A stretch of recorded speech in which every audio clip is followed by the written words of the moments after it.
went in the wall. Yeah, no, that's ridiculous. Endangered the lives of her neighbors. Had nothing to do with her.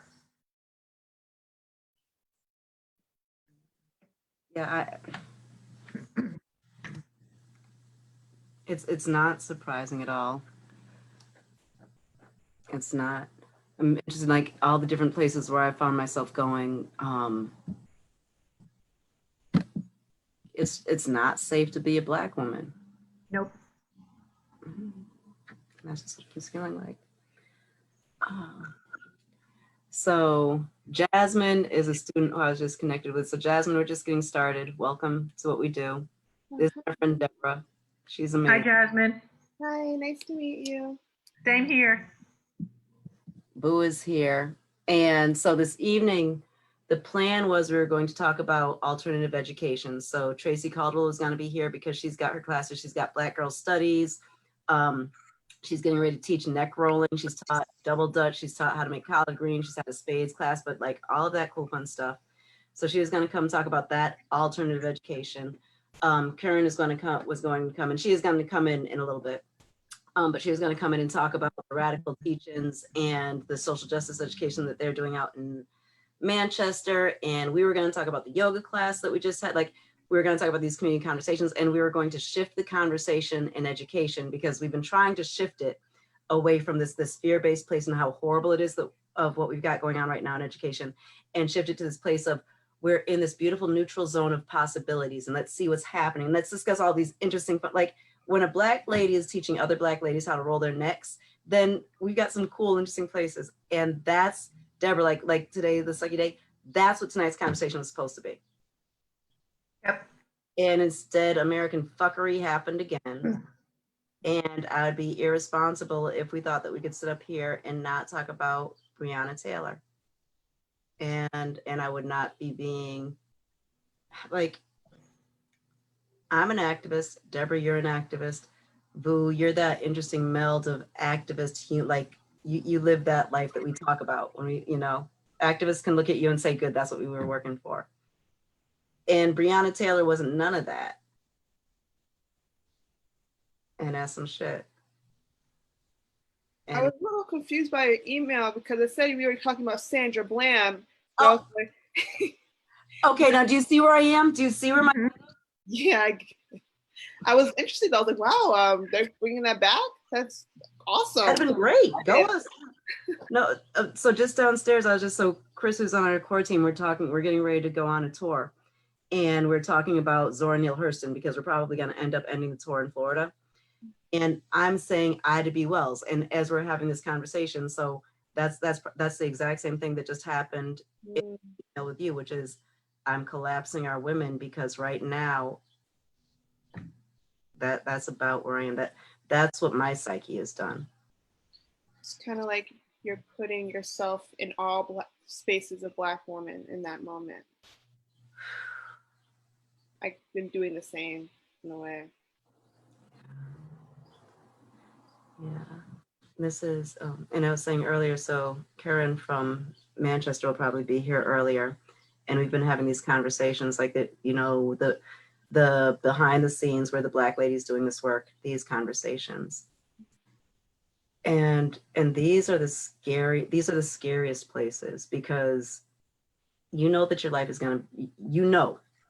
it's gonna happen, no matter how it is, you're gonna fall off the earth in this interesting, icky way. And then the scary part is what your own people are gonna do with it.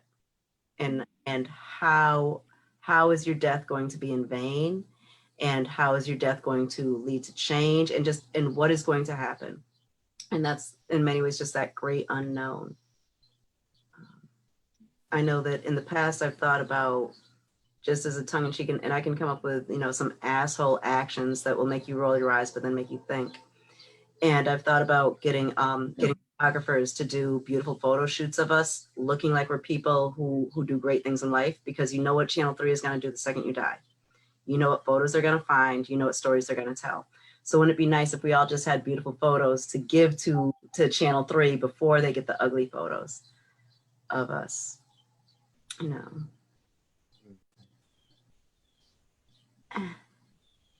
Tis it is. How are you doing, Vu? What's going on in your world? Oh, well, just to kind of on your last point, that like just wrapping my head around that because obviously I understand where you're coming from, but it's not like I've never thought about like, oh, like what picture are they going to use when I pass away, and what story do I have to create for myself before that happens? So that's just like, ugh. But so yeah, I'm only on here for a little bit because I'm actually going out tonight to do some census work for the homeless population. Nice. So Is I've tonight been the count? working the census for a couple months now. So tonight is the one. Hmm? So tonight is the one night where we do our tinsel operation, which is our targeted non-sheltered operation locations. So we go out into parks and wherever we believe that there is a large homeless population, and then we do the counts for that for the census so that they're counted for it. So that's the big thing tonight. So that'll start at like 9 and go until however 3-4 a.m. however long it takes to finish it. I have to take this upstairs, so. Wow. So wait, where are you going? Do you know where you're going? Or do they tell you when you get there? I don't know where I'm going yet. So we're meeting in Hartford. So I would think that my locations will be in Hartford, but I'll be given the list once I get there. Nice. Have you been doing the door-to-door census? I've been seeing folks out a whole lot recently. Yeah, so I've been doing door to door for about like 2 months now. So I started in South Windsor, and now I'm mainly in East Hartford, wrapping up for East Hartford. It's been an interesting experience. Let's say, are people happily talking to you, or are people not trying to talk to you? You get a good mix. There are some people that like literally they really just didn't have the chance to do it and they're happy to do it with you. But then I've also had the cops call to me 2 or 3 times. Are you serious? They think the census is fake and that I'm a scam artist and I'm trying to get their information for no good reason. So you get a mix of both. It's been I'm gonna write a memoir by the end of this because it's been a crazy couple months knocking on doors. Good. Yeah.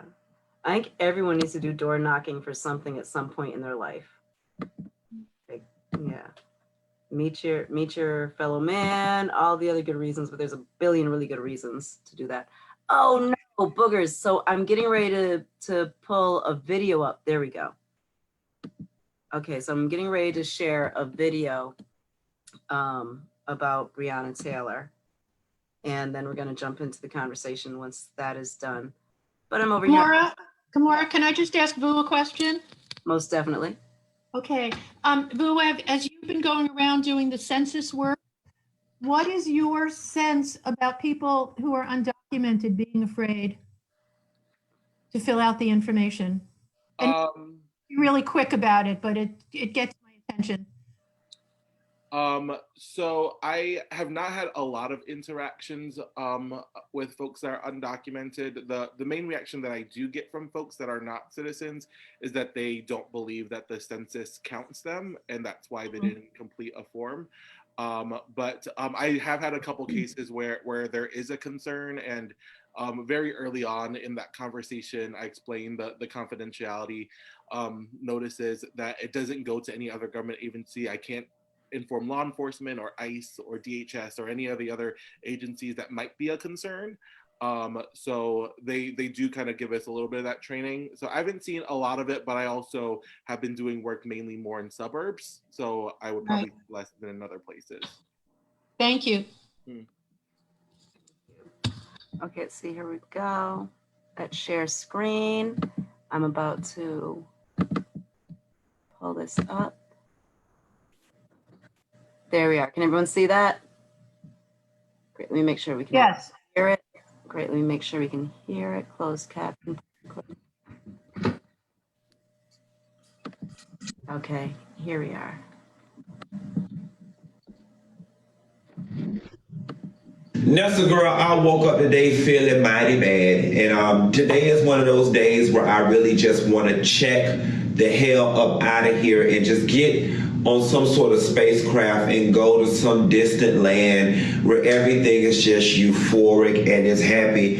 And for those of you guys that don't get it, it's just a another day in the life of being black in this racist ass country where you have to wake up and watch people like you constantly get beat down, patronized, and pacified when wrongdoings happen. So before I even get into the indictment or this BS that this officer got, I want to roll it back really quickly and talk about something that was going through my mind today as I was laying in bed, depressed as all hell.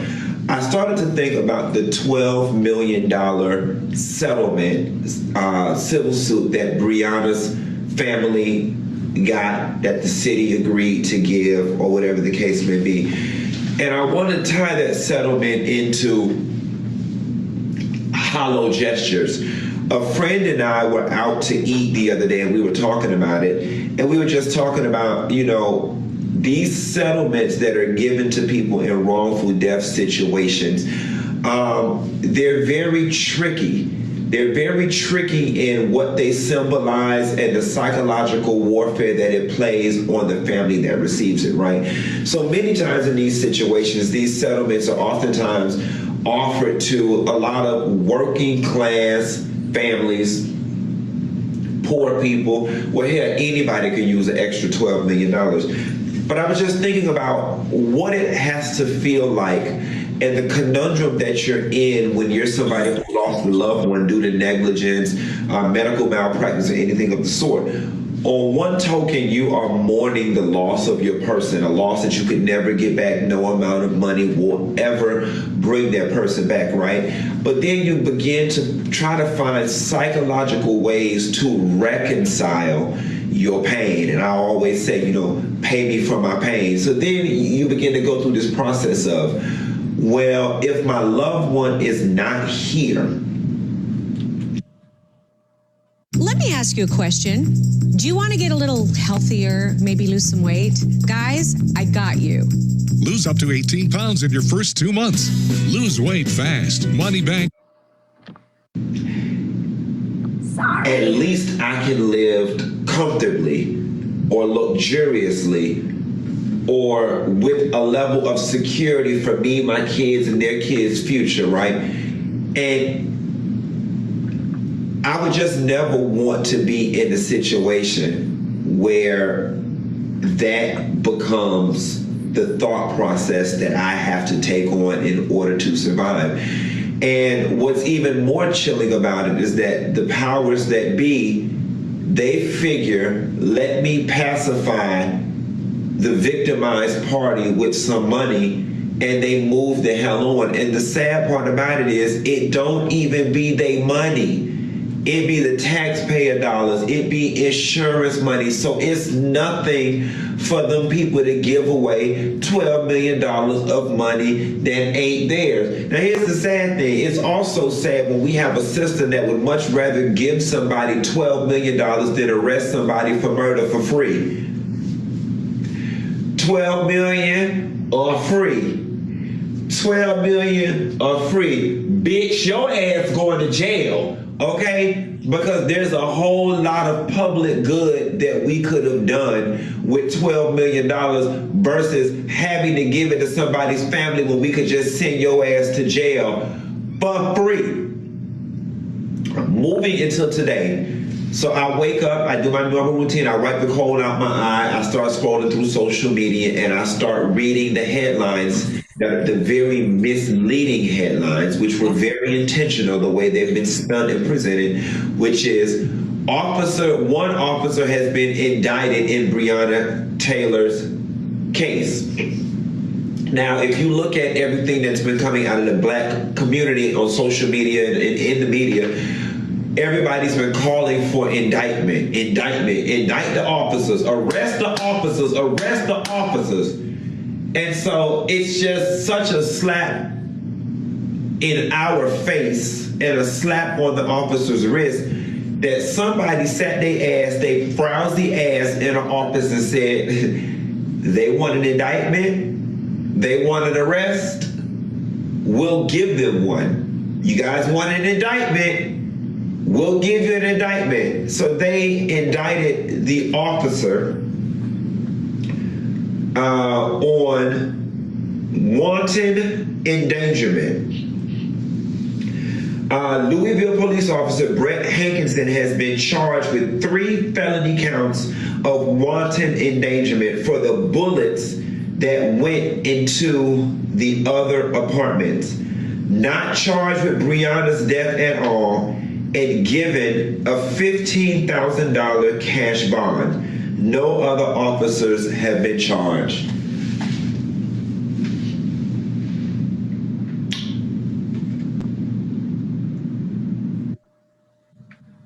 I'm asking you to make a donation right now to have your gift triple matched and help us flip the Senate and ditch.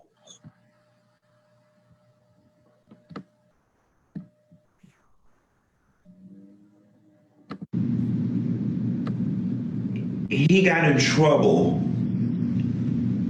in more trouble, for the bullets that went through the wall and could have potentially hurt someone than he did for the bullets that went through a person's body and subsequently killed them. Make it make sense. Then it comes with a $15,000 cash bond. Now here's the gag. Even the brokest of the broke, the poorest of the poor, could scrape up $15,000 come hell or high water. We could move, we could sell our car, we could sell our ass, we could sell our TV, we could cash in the kids' college fund. $15,000 is nothing. And for those of y'all want to know what wanton endangerment is, a person is guilty of wanton endangerment in the first degree under circumstances manifesting extreme indifference to the value of human life. He wantonly engages in conduct which creates substantial danger or death or serious physical injury to another person. So it's funny because I never even heard of wanton endangerment until this case. And it sucks that somebody's job was to scour the law and find the least what's the word I'm looking for? Not intense, but I guess the least aggressive law that he broke, the least aggressive charge, the most minimal charge, there we go, the most minimal charge they could find to fit the behavior that this officer exercised. Now listen, if Breonna would have ended up getting shot in the shoulder, you know what I'm saying, then maybe I'd be able to rest easy at night on wanton endangerment. Still doesn't change the fact that it was a racially charged crime that you haphazardly went up into place and aired that bitch the fuck out, okay? Just shot up the damn place, got a gun up in your waist. Please don't shoot up the place, but that's exactly what he did. No, you wanton endangered the motherfucking neighbors. You wanton endangered Mr. Rogers who stay in the back. You wanton endangered the mailman that might have been walking up and down the street delivering mail at whatever the fuck time y'all came there. You killed, you murdered, you slaughtered Breonna Taylor. And what's unfortunate, y'all, is that people get steeper punishments for getting DUIs. I know people sitting in jail right now, but I don't know them. But I heard people sitting in jail right now with DUIs that they got from fucking a year ago, still in jail. Don't hit a telephone pole. That was wanton endangerment. They might as well have given this man a traffic ticket. And all this was an effort to give us a little something to pacify us, to shift focus, to shift America's focus on something else. And then they're going to say, once it's all said and done, well, we indicted the officer. What more do the colors want? We indicted the officer. What more do they want? And then the other officers get charged with nothing. This is America. And I read a meme today that said something along the lines of racism is so inherently America that when you protest racism, people think you're protesting America.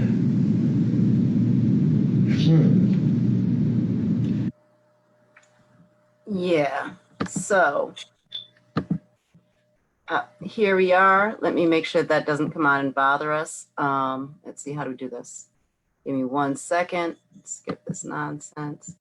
Make this stop. So let's do all this good stuff.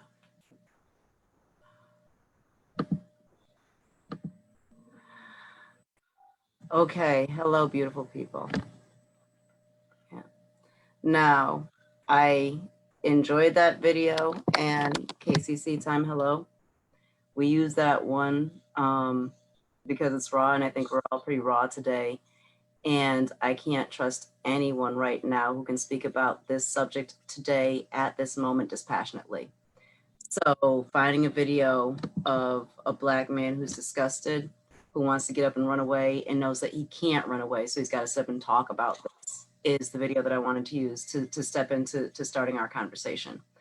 And I'm going to ask everyone very respectfully that if somehow you can discuss this dispassionately, go find another space of people to have that conversation with. It is completely respectful to the folks who show up here in this space, who choose to stand in discomfort with each other and who choose to wrestle with the hard questions that don't have answers. So if this is just a thing to talk about because you enjoy theoretically talking about things that affect human beings, this is not the conversation tonight. If you are someone who's going to need to say this is some fucked up shit, it's fucked up, welcome and have this conversation. But please, I'm not looking for just pure anger. And if you're filled with just pure anger, I got you, I hold you. And I'm not even thinking this conversation needs to be a building conversation to get to any type of a solution. This is just, the shit happened.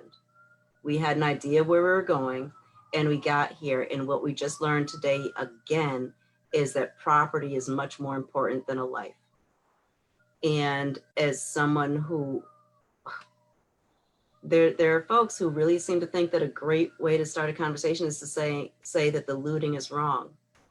But I don't understand how we can say looting is wrong if what we learned today is that the United States of America has chosen in this instance to put property ahead of a life. Mm-hmm. From my point of view, this country continually puts property ahead of lives. And looting, I'm not seeing a problem with looting when this government says her neighbor's walls were much more important than that soul that we took. So how are folks feeling? There's a few new folks who made it in here. I'm not sure if you were in here before we started the video, but I just shared, I shared 10 minutes of a 12-minute video of a man who doesn't have any agenda other than sharing with his community how he's feeling. Not a talking head getting paid for it, not a person from the religious right, not a person from Antifa, but a human being. And we're here because this is not a political conversation. This is a conversation about living in a world that values property over humanity, put it off as long as they possibly could, knew that there had to be some type of a sacrificial something thrown out. And one man was charged with, was it wanton endangerment? What's up, America?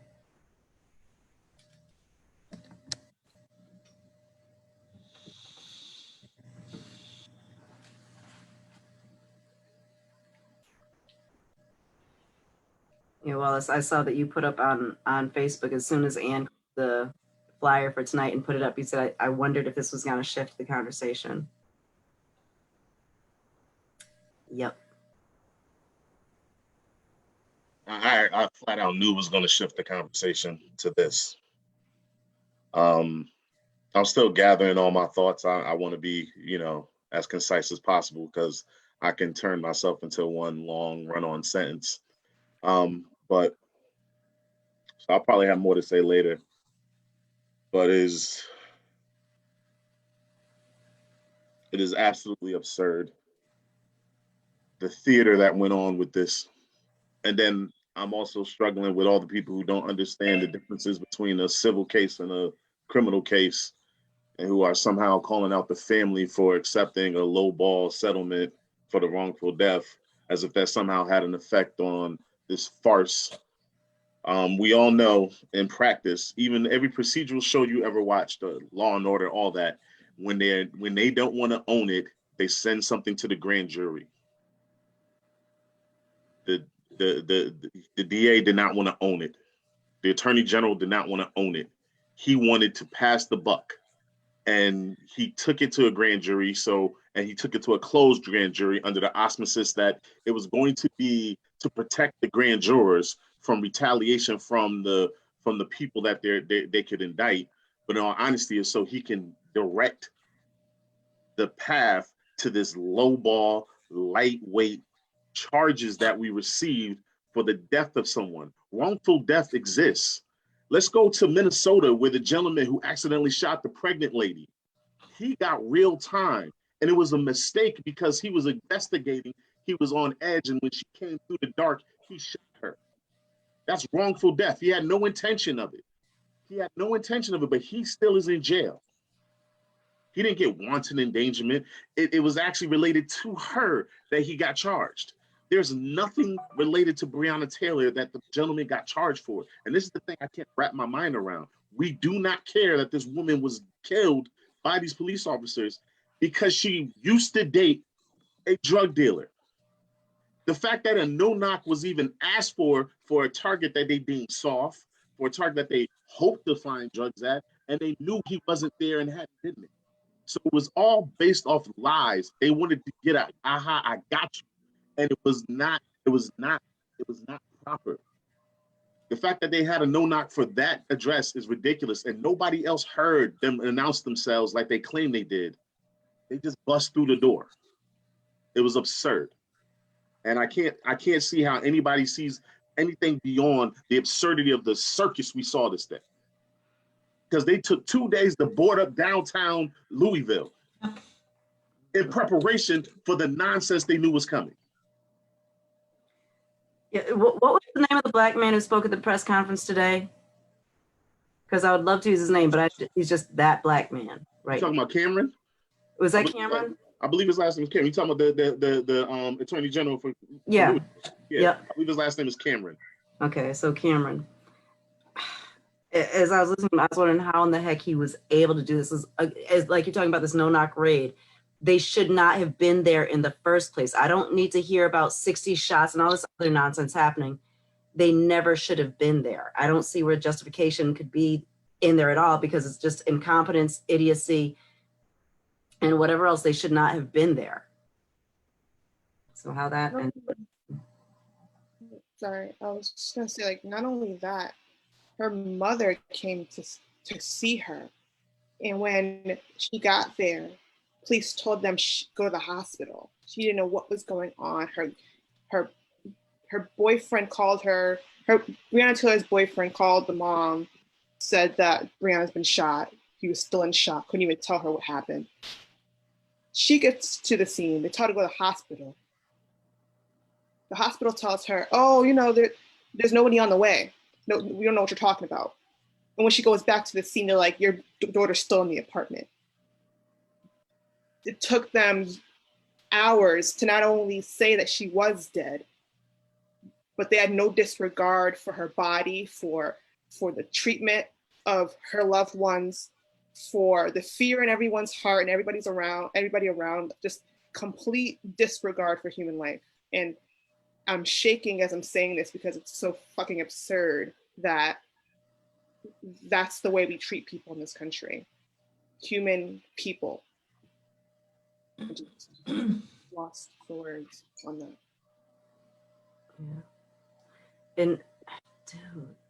And like I said, I met Karen at her press conference today, and how do we? It's completely clear that appealing to people's humanity isn't going to do it, right? So there's a place of understanding and accepting that there's a large enough contingent of human beings in this country who don't care about the sanctity of human life, that you can't come at it by trying to get people to appeal to anyone's humanity.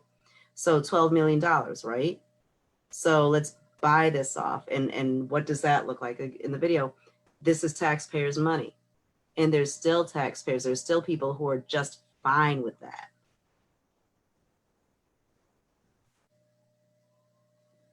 And is it right now? I'm feeling very much black and blue. I feel very much like, in some ways, this has brought a whole lot of stuff to the surface. We can say, you know, black and white, and there's a bunch of people who'll scream that these are not all black and white issues, but somehow this has turned into a black and blue issue. So that if you're not okay with the police killing humans, then you're a bad American.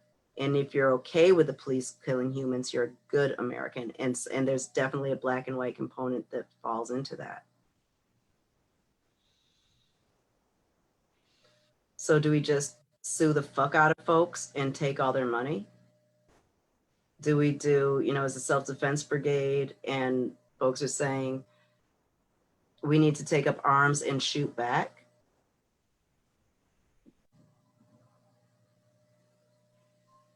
What happens when the courts let you down again and again? And right now, like this is a conversation for us, and many of us have had these types of conversations. But I also know we're on Facebook Live, and I hope there's a bunch of lurkers there, because everyone wants to scream about nonviolence, but why? Everyone wants to scream about let the courts do what the courts do, but why? 3 human beings, 6 bullets entered that woman's body. This Cameron person very nicely explained to us today that only one of those shots was fatal. Only one. Like, that should mean something, right? But they kill us and they don't get in trouble. If while killing us, they mess up some property, they might get into a little bit of trouble. Why should we not fuck shit up and burn stuff down? And this is a very real question, and I'm asking this one I'm asking for answers, and we can play with those answers, but for real, because there are a few white folks here, and we always hear this: looting isn't the answer, violence isn't the answer. I got it. I hear this forever. What's the fucking answer? Because the courts are going to let us down.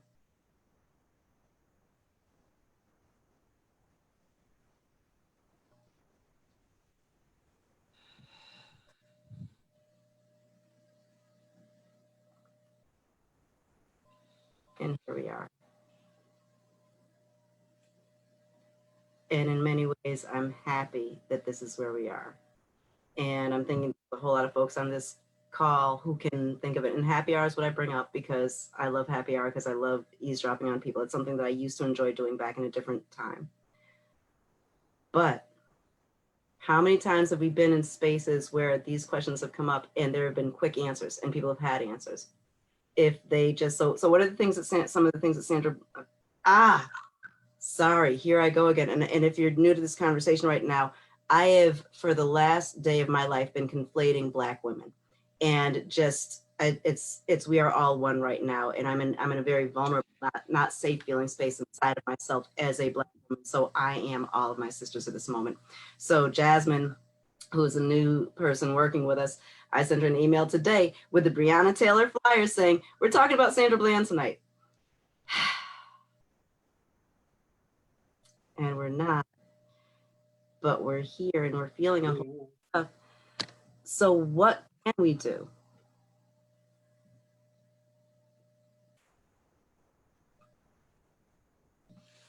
Is there anything we can do? Chris, I see you jumped on. I'm not trying to put you on the spot, but I just shared with you, you've got Kamora. We met earlier today, and I am just combining Black women forever. Zora Neale Hurston is Ida B. Wells, is Sandra Bland, is I can't separate the women because I'm scared for myself and I'm scared for my own life.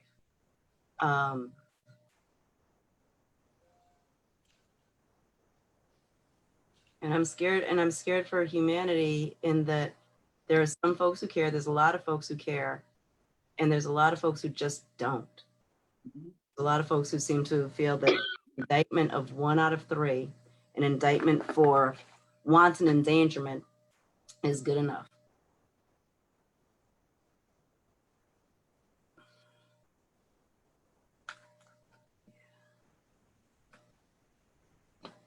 I'd like to discuss how we can make sure this doesn't happen again. I don't think we can have that conversation yet.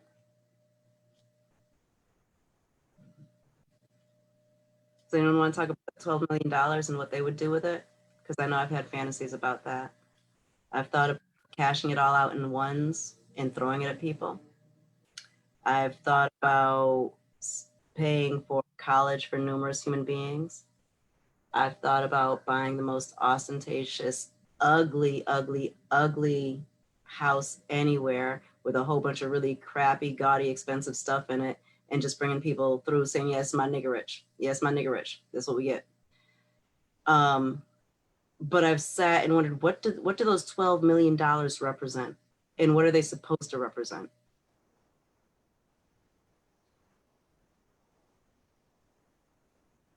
To me, they're just dirty, but I would have taken them. I'd have taken them and I'd have been disgusted. And for who I know myself to be, I probably would have been disgusted with myself for taking it, but knowing that I would be just as disgusted if I didn't take it. So how do folks feel about that 12 million? What would you have done with it?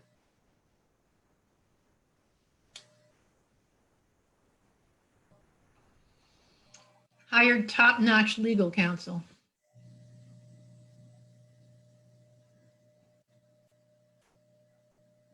That's what they did. They got it. And I would have taken it as well, because at the end of the day, like, the money means something, but it also doesn't mean anything. It doesn't absolve anyone. That's what I guess today was supposed to be, but obviously that's not the case. That this criminal pursuit was supposed to be the one. So whatever the family decides to do, I don't think they should be getting harassed for it, because what does them taking that money change? Probably nothing, because this would have turned out the exact same way, whether they took that $12 million or not.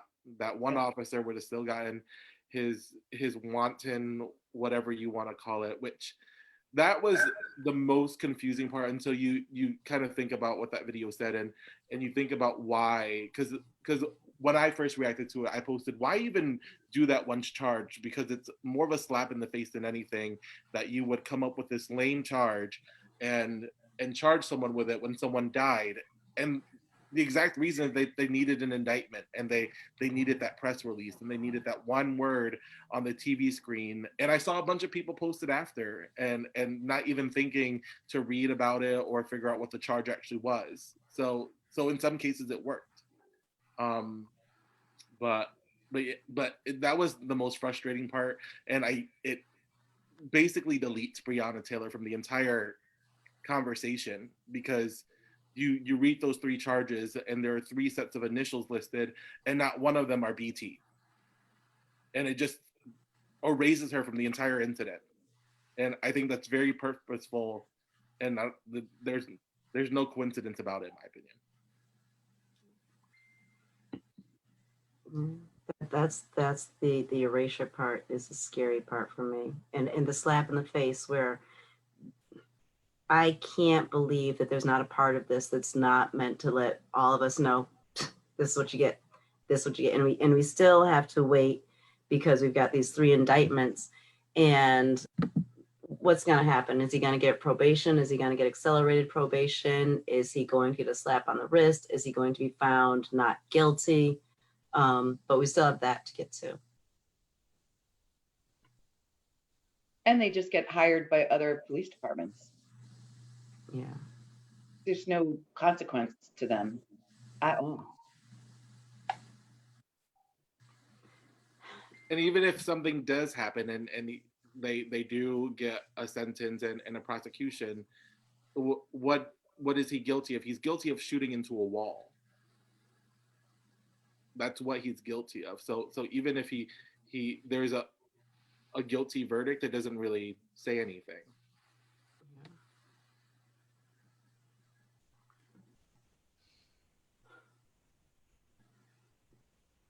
This brings up so much. If I was a jerk and I wanted to kill Black women, like, and right now I'm focusing on me because we're in Breonna Taylor, but I'd go be a cop. if I wanted to kill Black people, I would go be a cop.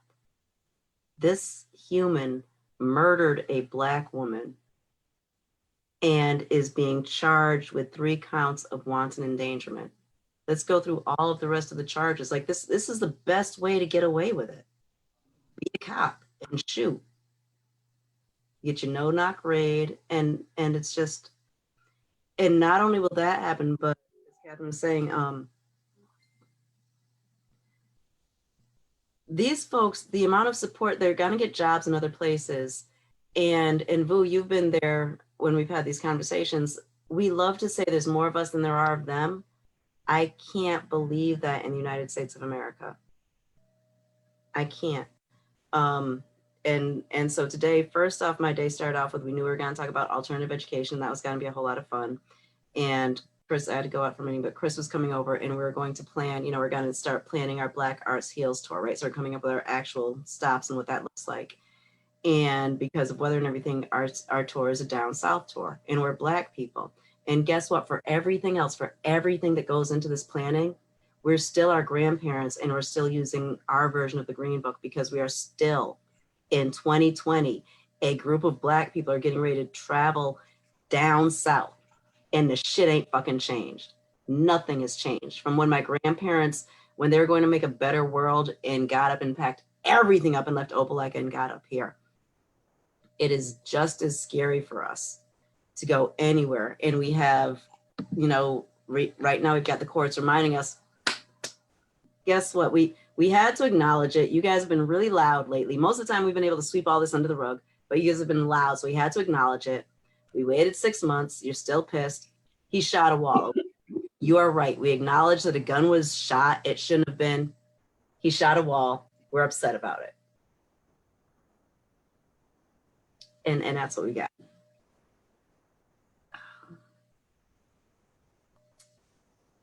Can we just set up a couple abolitionist squads and just go burning down all the police segments in every municipality? I'd be for that.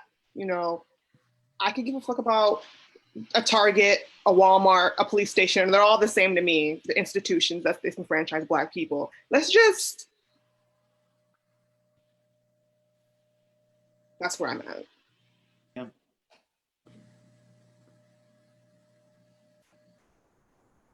And that's I can't come up, Jasmine. I've got no good reason not to. I really don't. We know when Stokely and them decided to go start their own little group, and folks went to Martin like, hey, Martin, knowing daggone well they're going to get daddy to say, oh, these children should be doing this. And he just stepped back and said, hey, we've been doing this nonviolent thing. They saw this. This is where we are right now. I'm wondering, and I've been wondering what stuff was going to look like, because nonviolence sounds wonderful. I will argue until I'm blue in the face that King used violence. And I will argue forever that he understood completely what the optics would be, and that no matter how much you told white America what white America did to us, they wouldn't believe it until they saw it. And if white America ever saw us retaliating against them, the narrative would change. So therefore, Martin Luther King knew about many times when Black people who were going to have a vulnerable look were going to be attacked by mobs of white people. He also knew when the cameras were going to be there. So while Martin Luther King never organized a time for Black people to attack white people, he definitely did use violence in the way the optics were set up. And we do know that when white people up north saw those dogs attacking beautiful Black young people, they cared and gave a fuck. So using that just to preference what I'm saying around nonviolence, it's a wonderful tool of the oppressor if the oppressor is allowed to kill you nonstop with absolutely no oversight, and you know that the right way to be a good person is to never hit back. I talk constantly about the Black mother thing, and I really you can't tell me that there's not a Men in Black brigade that just shows up. So if you've heard about the idea of the Men in Black, so a UFO, and then these Men in Black come and say, you didn't see this. And then the people saw the UFO said, yeah, we didn't see this. You can't convince me that there's not a Men in Black for Black mothers after our children are murdered, because like clockwork, our children are murdered. They find us wherever we are, and then the cameras are in our living room, and we are there crying, saying that we've forgiven this person who's killed our child. While the person is still on the run, before the person is a cop-made Burger King meal, before the person has been made a saint in every white church that there could be that says, oh, look at this wonderful person who's just being denigrated in all these places that they shouldn't be. Before anything happens, they turn our son into a piece of shit.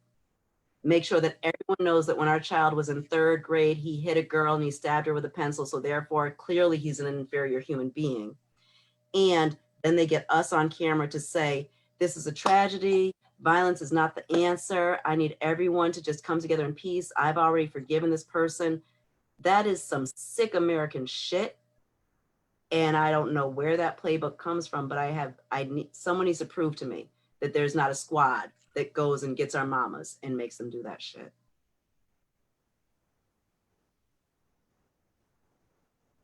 And the optics points is so interesting because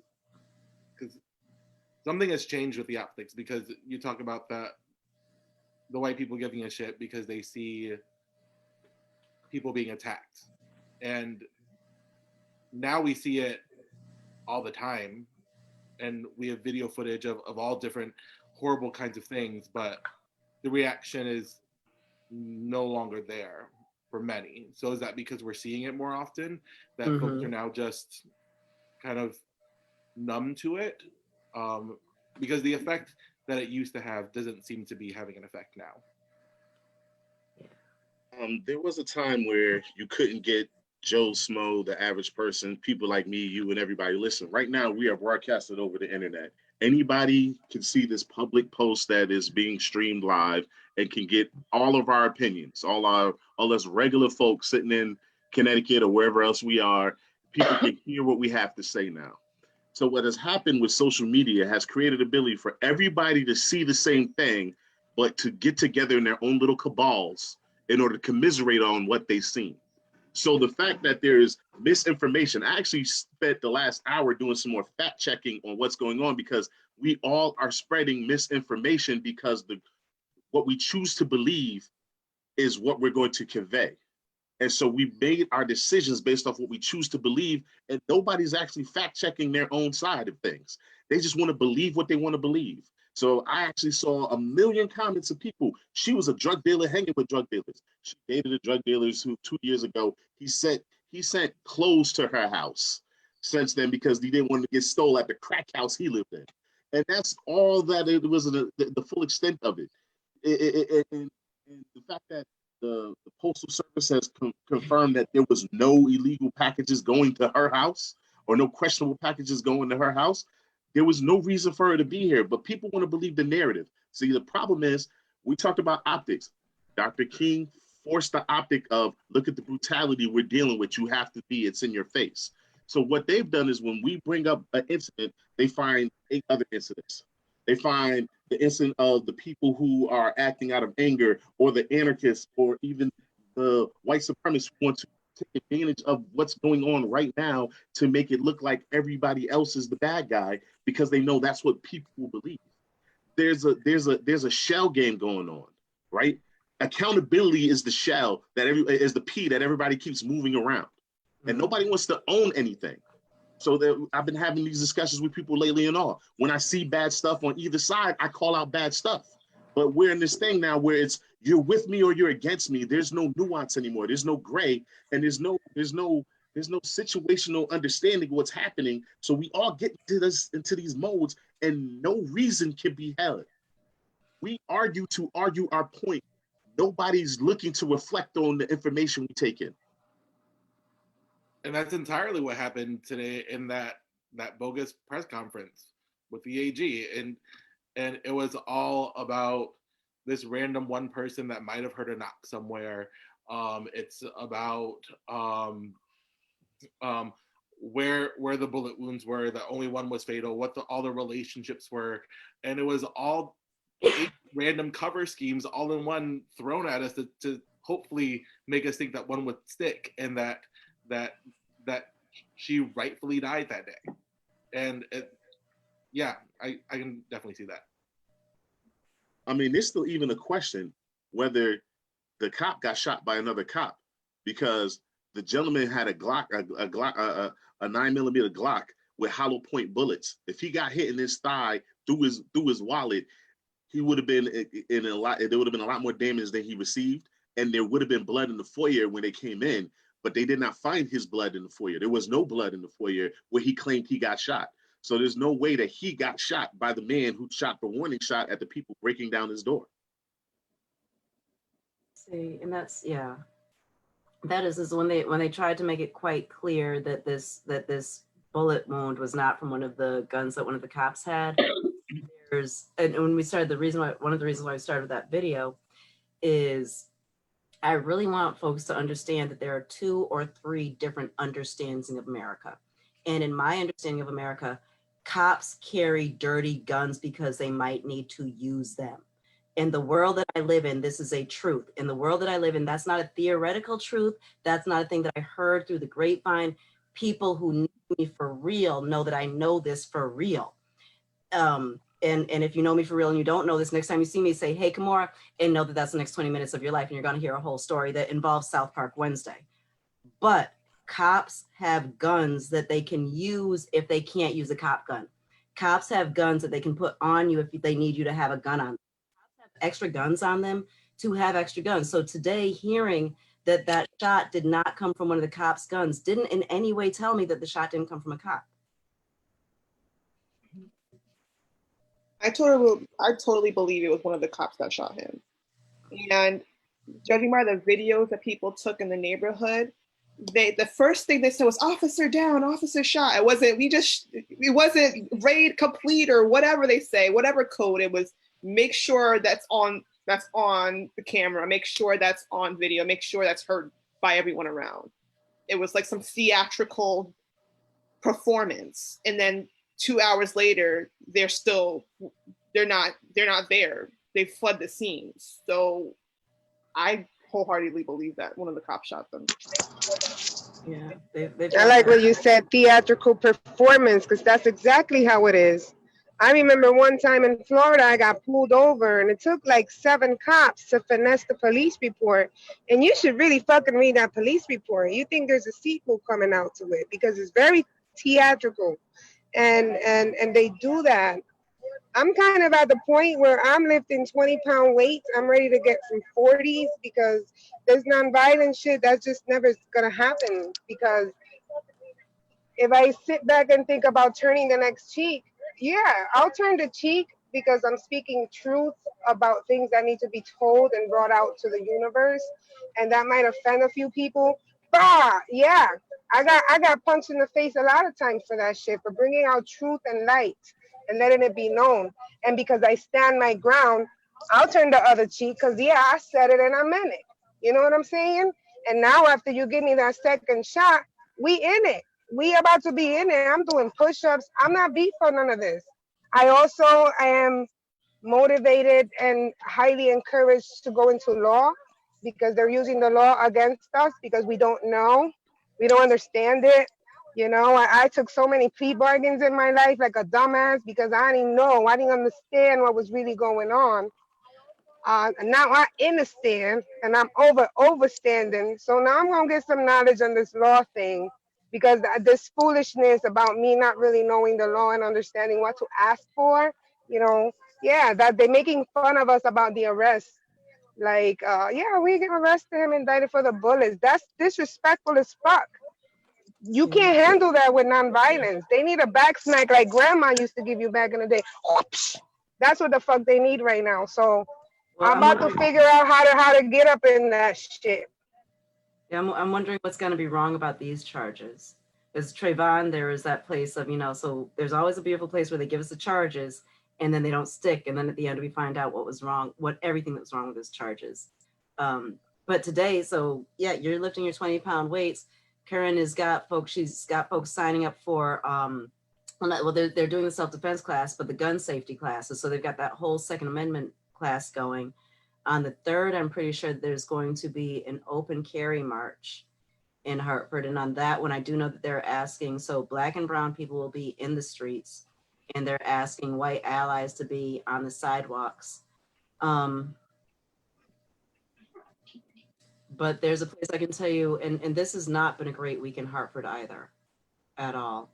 But a few years ago, we had one of those spats where in I think 2 days, 4 people were shot. And so I showed up at one of the community centers, and someone asked me, that wonderful place, Sycamore, what are you gonna do? And my answer at that point was fucking listen. Because this is where I end up in a strange place. What I know how to do, the work that I know how to do, is get people together to have conversation. And I know how to push and advance thoughts and ideas. And I know how to create beautiful, safe places so that we can build those wonderful things that we need. That's what I know how to do. That's what I'm good at. When people are murdering each other and see that as the only viable option, I am out of my depth. And right now, again, I put the question out here. Why should we not loot everything? Why should we not burn everything down? I don't have those answers, and I'm asking for answers because on October 3rd, we're here. We're about to be, our side, we're about to be marching through the streets with guns saying, What are we supposed to be doing, folks? And again, like right now, there's no well thought out Kimura here. There's no well thought out Cami. For about the last week, we've been in Cami place. This is a rough place right now. We've got important work to do. And how the fuck are we going to get it right this time? So again, so right now, there are a few people who are holding out hope. There's an indictment. Okay, there's some charges. What are we going to do when their hearts are broken? And what's his name? Brett. When Brett Hankison gets off, we're going to do that. And how are people dealing with their broken heart right now that in all of this shit, 1 person indicted, 3, let's call it shooting a wall. 1 person indicted with 3 counts of shooting a wall.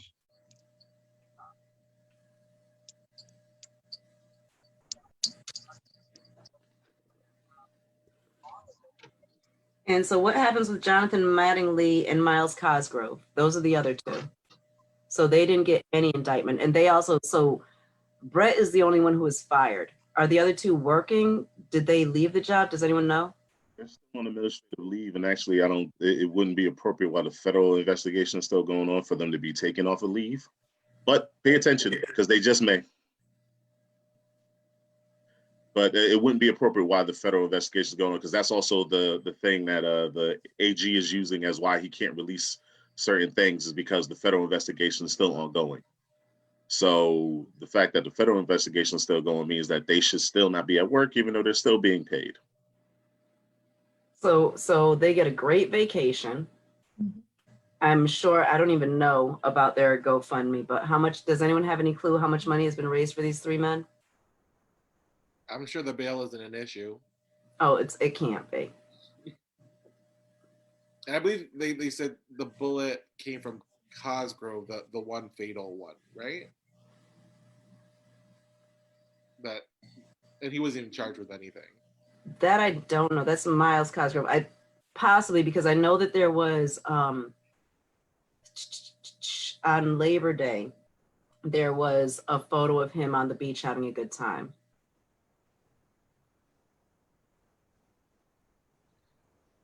Is there any hope with the federal one? Could they come back with something? Is the federal investigation still going? The federal can always come back with something. There's nothing off the table for the feds right now. Mm-hmm. The problem is the administration. It's the administration. They're not going to do anything against them. So another reason to vote and get them out there.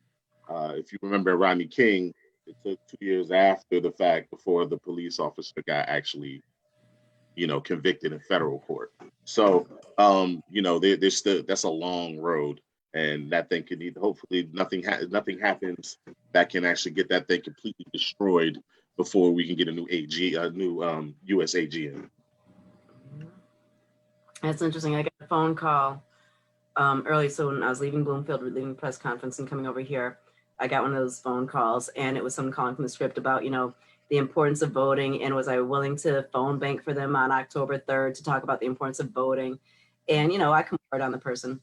which was, no, I will not. I am not going to waste a day sitting on the phone. However, this evening we are having a conversation, and in that conversation, we're going to discuss Breonna Taylor and everything that happened. And I really think that it's important for people to understand that voting has a lot to do with who's making the decisions. And those folks aren't in here this evening. Now, granted, it was that weird conversation, like, hey, show up for this conversation.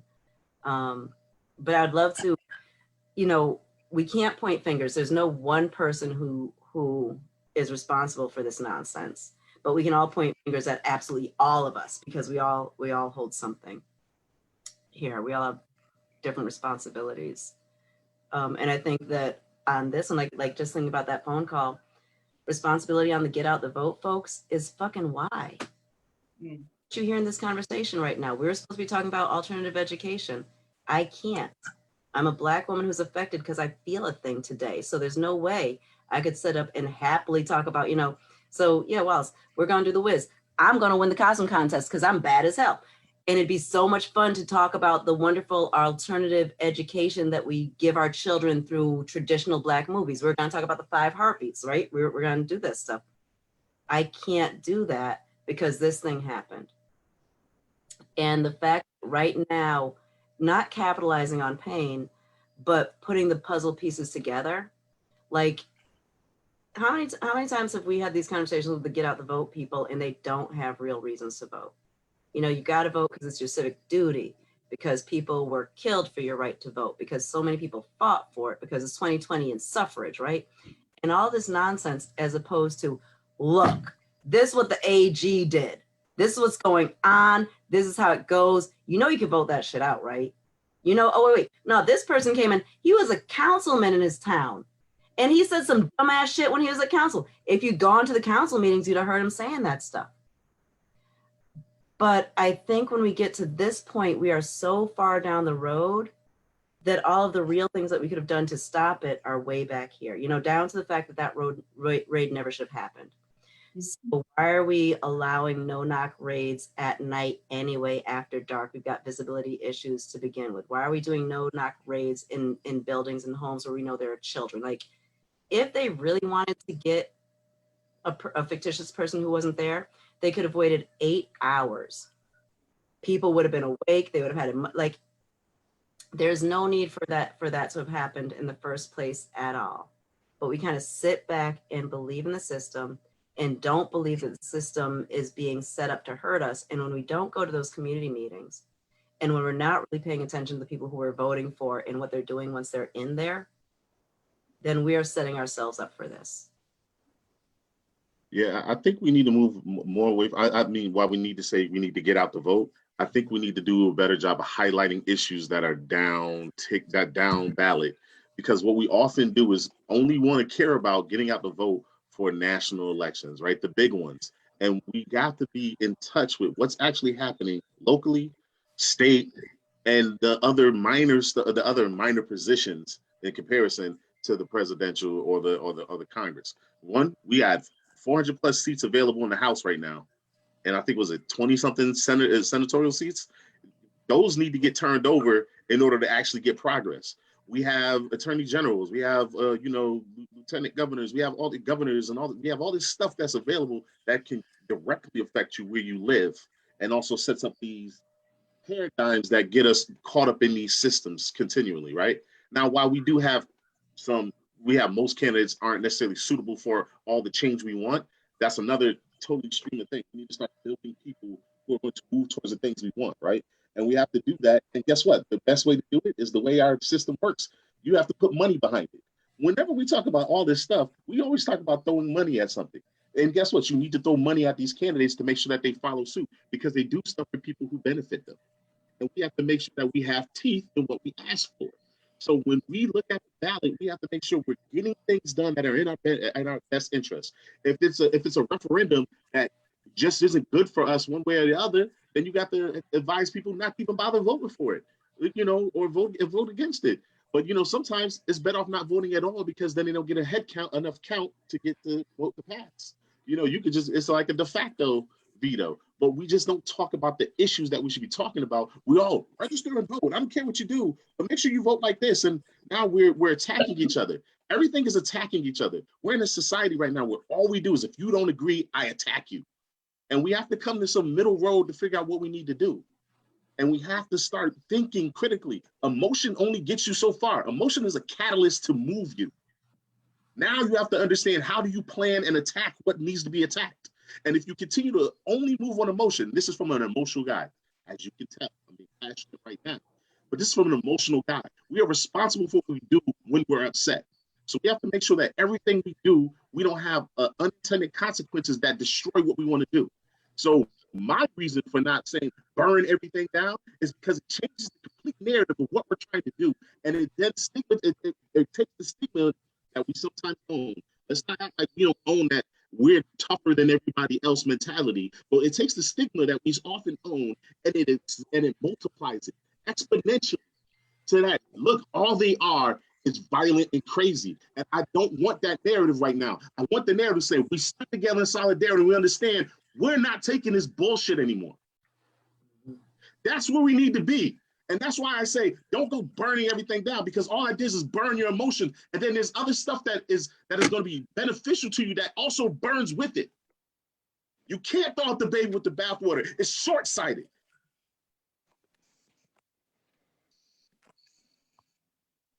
I hear you.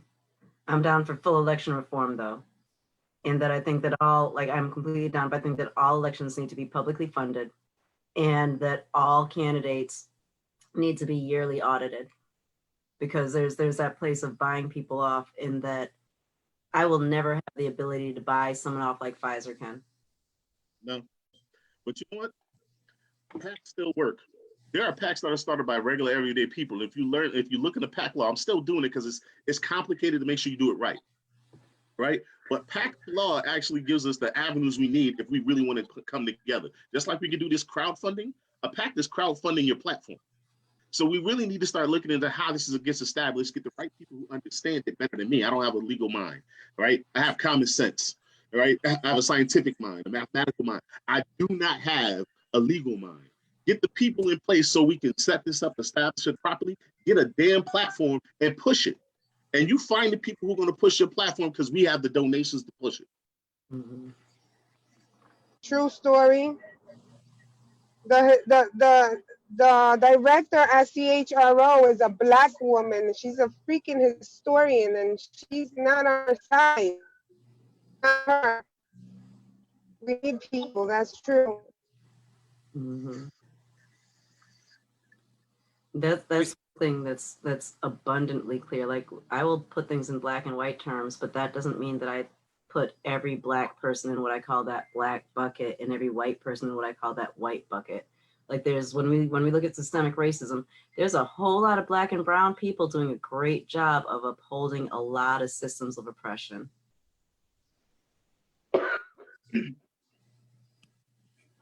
I actually had to check my boyfriend last night because we were having a conversation, and I know it wasn't to any fault of his own. I know there's a lot of people who share this mentality that your vote doesn't really matter as long as you just got to take care of yourself and make sure you lead the life you want to lead every day. And I'm just like, don't get caught up in all that. That sounds good. All that, I know it's like, or if you live a happy life, you'll be happy, but it's not that simple.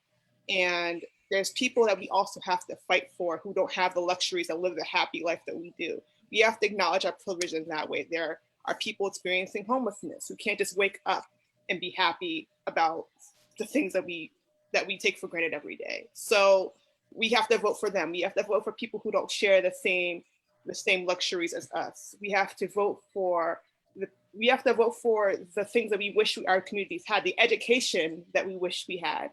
So I just feel like, to Wallace's point, we need to start educating more of us on just what elections mean, not just the primary, not just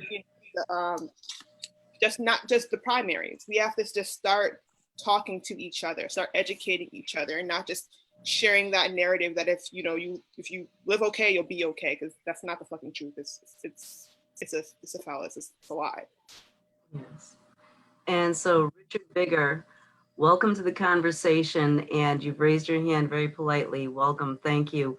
We don't act like that as much as we probably should. So welcome and speak, and just feel the need to or if you feel the need to speak, just jump in and say what you got to say. Okay. Okay. It pops up as Richard, which is my husband, but I'm a girl. Full-fledged girl all the time since birth. Just want to get that out there. And hello, not Richard. So I just want to say, I usually don't do this, but I'm so angry I can't stand it. But anger, you got to get it out. You got to channel it. And because there's too much work to be done. And Brianna's death can't go in vain. And Brianna's just a long list of beautiful women of color. And I'm a Latina. So when you say Black Lives Matter, my community is in there, because police who don't care, they don't see the difference. They just see what they see. And we need to be focused and get our anger out and be channeled. To the point of elections, yes, part of the problem ongoing is people don't understand how the process works. It's meant to be confusing, not meant to be easy. Because when you're in power, that's how you retain power. And people think that somebody else is taking care of business. No one else is going to take care of business better than we are going to take care of business. And we can't rely, as much as I admire those who do, there are not enough leaders who are invested in the day-to-day because they're too busy trying to do the good. But the forces of evil, shall we call it, are there all the time. Money is no object. They have lobbyists and the like that they just pay to keep pushing the system as it is.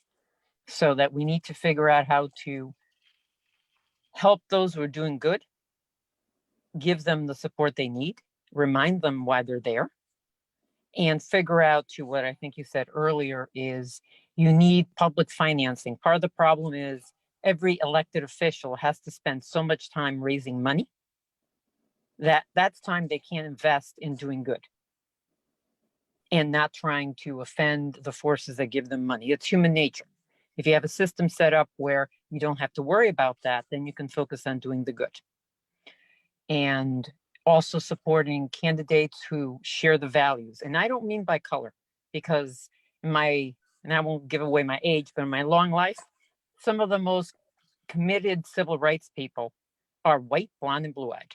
And some of the least committed are beautiful chocolate. It's about the human being and their life experiences, and also realizing that the benefits you get from the system, you need to share it with others so that some don't get it. If I have it, you should have it. I'm an example of an affirmative action baby. I knew that. I embraced it. I didn't run from it. I took it as an opportunity to do good on the other side, because that's the duty. You need to pass it forward. Justice Clarence Thomas, unfortunately, seems to believe that you don't pass it forward. You get it, you keep it, you don't share it, you close the door, you slam it on everybody else. And this is not something, what we're experiencing is on steroids because of the pandemic. It's basically uncovered for some people. For the rest of us, it hasn't. I'm also a labor person. So that the struggles that people have gone through have always been there. It's just that a certain part of our society didn't have to live that life. So they don't see it. Now they see it in a way they didn't before, which is, I guess, a good thing. Now that we have people who their eyes are open, hopefully to the reality that everyone isn't living their life, that we can move it forward.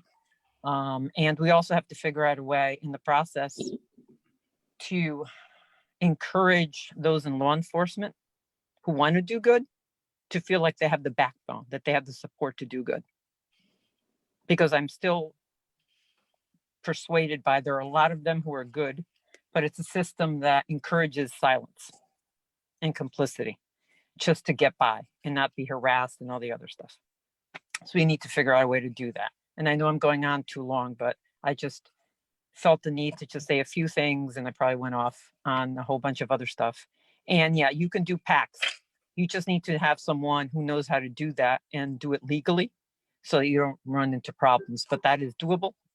And public financing, I'm all for that, because we need to get money out of our politics, because money is the root of all evil. That's why it's called, greed has always been called a cardinal sin for those of us who are religious. There's a reason why. And we need to figure out those across the board, whether it's labor, people of faith, atheists. I say that because sometimes people think that because you're a faith, you come from a faith-based tradition, you can't work with someone who doesn't believe in the concept of God. That's part of my English, that's bullshit. Our humanality, our humanness should bring us together. How we get there, whether it's through a God figure or a goddess figure or the figure of just the goodness of each other, it doesn't matter how we get there. We just need to find the common ground and move forward. And we need to stop listen to each other better, which we're all guilty of, and not name calling. Because when you call somebody a name, they're going to spend all their time defending that they're not the thing you said that they are. If you call somebody a racist, even if you believe they are, calling them that, they're going to waste their time defending that they're not. And I'm not interested in that. I'm interested in what can we find in common to move forward, because there's so much more that binds us. And this is what the forces of evil, that's what I call them, are trying to continue to sow, is that notion that people who are brown don't have the same interests as people who are white, or people who are Asian, or people who are Native American. We all do. What do we want? We want clean air. We want clean water. We want basic decency. We want wages that we can live on. We want to be able to call a police officer and not worry about them shooting us. We all want the same. It's just the other forces that try to convince us that we don't want the same. And they also don't want to fund, and I'll just stop on this. The attack on public education is not just an attack on teachers, and I'm a labor person. It's beyond that. It's an attack on socializing people, so that you don't want people in public school, because if they're in public school, then my little white blonde-eyed child gets to sit next to the Latina, gets to sit next to a Native person. If you're, well, probably not in Connecticut, because there aren't that many of us, but you get my point. You get to see every child is a child, and every parent is concerned about the same thing. How good is my teacher? How can I help? How can my kid get the best education? How can they get in the right classes? When you defund, which is effectively what's been happening with public education, you're doing it not just to attack teachers who defend protecting children. It's a way of ensuring that whatever I am, I'm going to want to spend my money in a private institution where every other child looks and sounds like my kid and the same kind of parent. Well, if I don't grow up around people of color, where am I going to learn about people of color being like me? School is the first place. By the time you figure it out as an adult, as a worker, that's too late. You need to have that interaction at the earliest possible moment, because then you figure out how much of everything else is just BS. It's not about all this other stuff. I don't care what religion you are. I don't care who you love. I remember having my mother ask me, what's a transgender person? And I gave her this simple answer. When you need to go to the bathroom, Mom, do you ask who went to the bathroom ahead of you? No. You just want to know the stall's open. You don't care who came before you, do you? No. Mm-hmm. But you don't get that unless you know someone who's experienced that life, and you figure out that they're just people. At the end of the day, we're just people. And as someone quoted on some site I just saw today, said, everyone's child is our child. And it's true. And by the way, I don't have children, but I don't need to have children to care about somebody else's kid. And by the way, my nephews are biracial. Talk about double whammy in this society. They're Latino and they're Black. And my brother, God bless him, tries to protect them. But I worry about them, because when someone sees color first, they're not going to see the whole person that they are and the good boys that they are. that they go to school, they do well in school, et cetera, et cetera. That's what I worry about. Yeah. And it keeps me up at night. And ever since the occupant, and that's because he has never been a president. He's an illegitimate, he's just an occupant that sits in the White House. And let's pray that he's not there and we can remove him. And then, as we say in Spanish, send a santero, which is in Santeria, someone who does we call it in Spanish, despojo, which is sends in and cleans house. And I'm not a believer in Santeria, but I respect the religion because that's part of my culture. And I happen to be Cuban. And we need to have a clean cleansing, if you will, of the White House when all that evil is removed. Because it's pure and simple, it's just evil. And I'll stop now because I've probably gone on too much, but I'm just so upset about so much stuff. And Brianna's just like, here we go again, this beautiful girl. Welcome, though. And I'm sorry because I don't want to call you not Richard. What is your first name? That's okay. My first name actually is Maria. Hello, Maria. Okay, great. And I'd like to say I'm Maria, like the Virgin Mary, except I'm full of sin. Lots and lots of sin. Lots and lots of sin, but I try every day to be a little better. Because some days it's hard. I'm just like God, but he's perfect and I fuck up a lot, so let's do this. And Richard's just my husband's name. That's why I'm using his phone. That's why it pops up. Yeah, but you brought up. You brought up a lot, and you took us to a lot of different places, which are all part of this conversation, which is why we can't discuss it just one way. Like you're saying, how can people do this? How can't they do that? Well, we don't have empathy, and we have. When did Common Core come out? And with Common Core, like we know that people develop empathy by being near people who are different than themselves, and we've taken away as much of that as we possibly could, and just. We can talk about public education please keep coming back to these conversations because we talk about that a lot. But when Common Core decided that they were going to say that when it comes to reading, nonfiction counted just as much as fiction, what were they including in that nonfiction category? One of the things they were including were instructional manuals.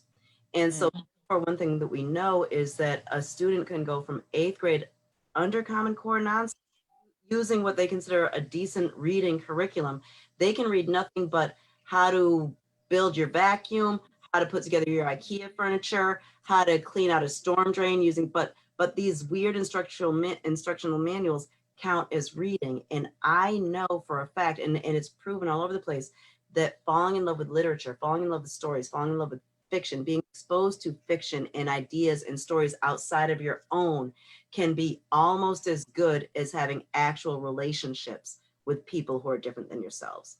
So all of this. So how can you build empathy when there's no empathy? We also know that people who need each other have a greater ability to build and dwell within and move within empathy. So someone who's lived a life of lack, I can very easily put myself in a place of not being in someone else's shoes, but finding a place of commonality with their lived experience. And we live in a society that, for whatever reason, has decided that many of us should not be able to get there. And so therefore, if you don't have food, I shouldn't try to find within myself a place that understands that you need food, but I should try to find a place within myself that says, I have food, so that makes me better, so you can't have food. All of this is being solidified in many different ways. But one thing that you've got me thinking about is I've got very real feelings about police and police behavior based on a lot of stuff. So when you said something about there are good cops, inside of me, I had this visceral, not really, because if there were, why aren't they saying anything? Okay. And so this is where I was. So you continue talking, and inside of my head, I was, because if there's good cops, they didn't say nothing at this time. They didn't say nothing at this time. How come the fraternal orders of police aren't saying this? And then you went to religion, at which point I started thinking about Catholic priests. In my mind, I'm trying to think of when Cardinal Law was saying all the stuff that he was saying.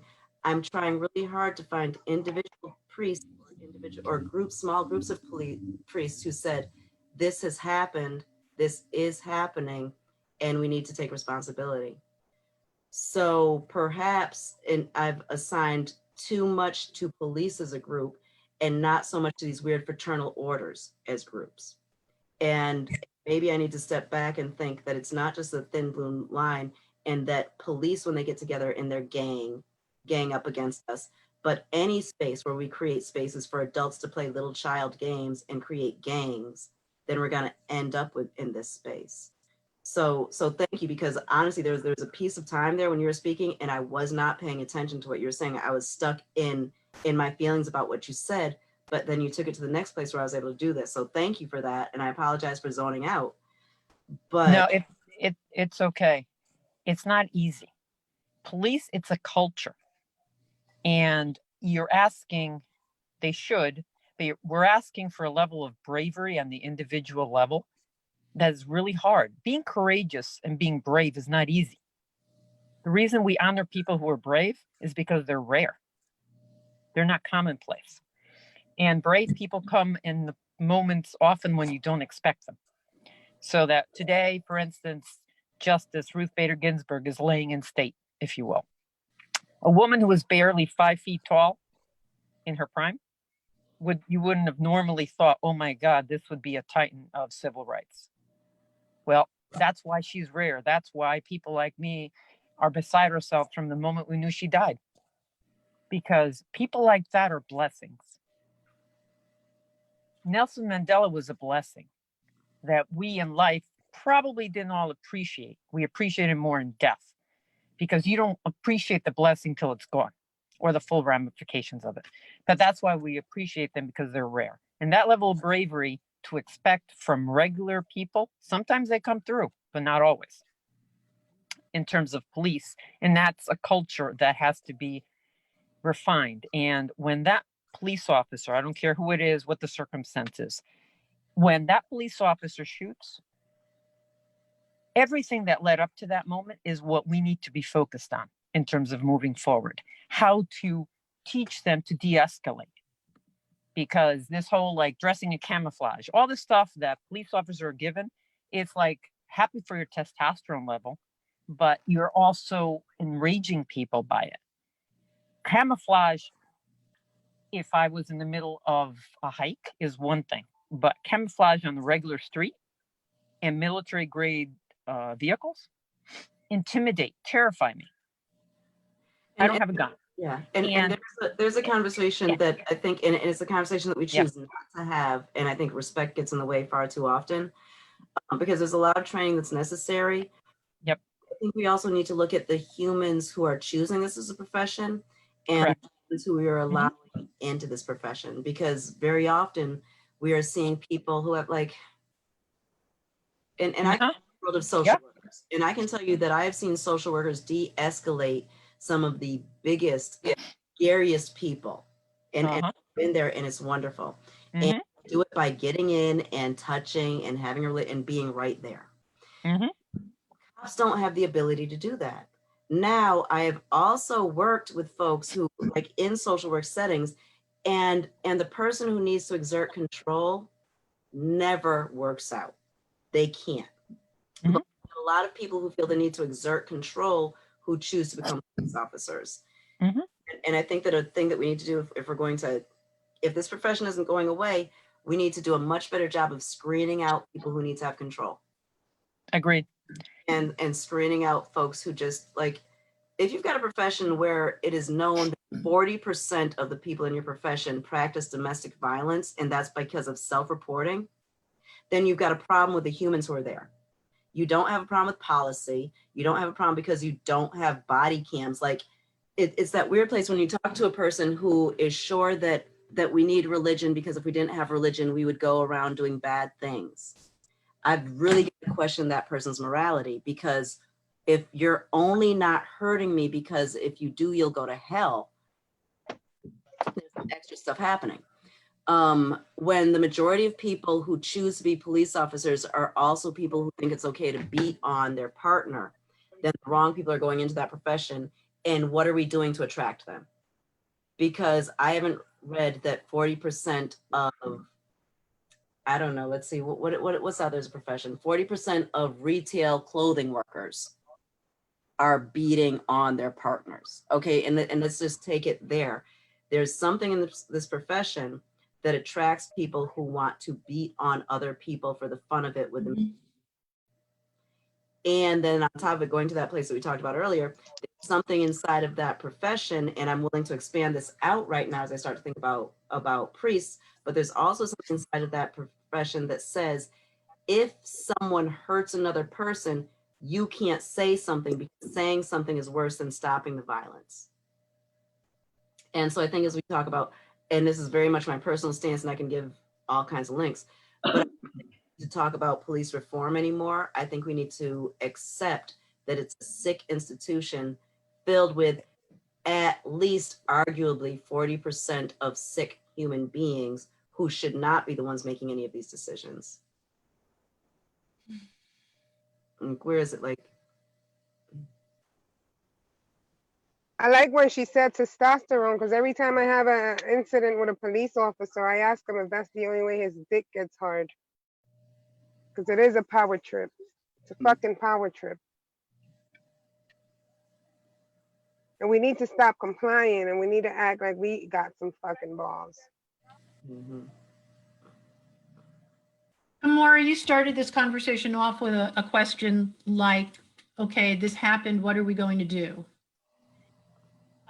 And probably like so many people around the country today, I started screaming, I don't know.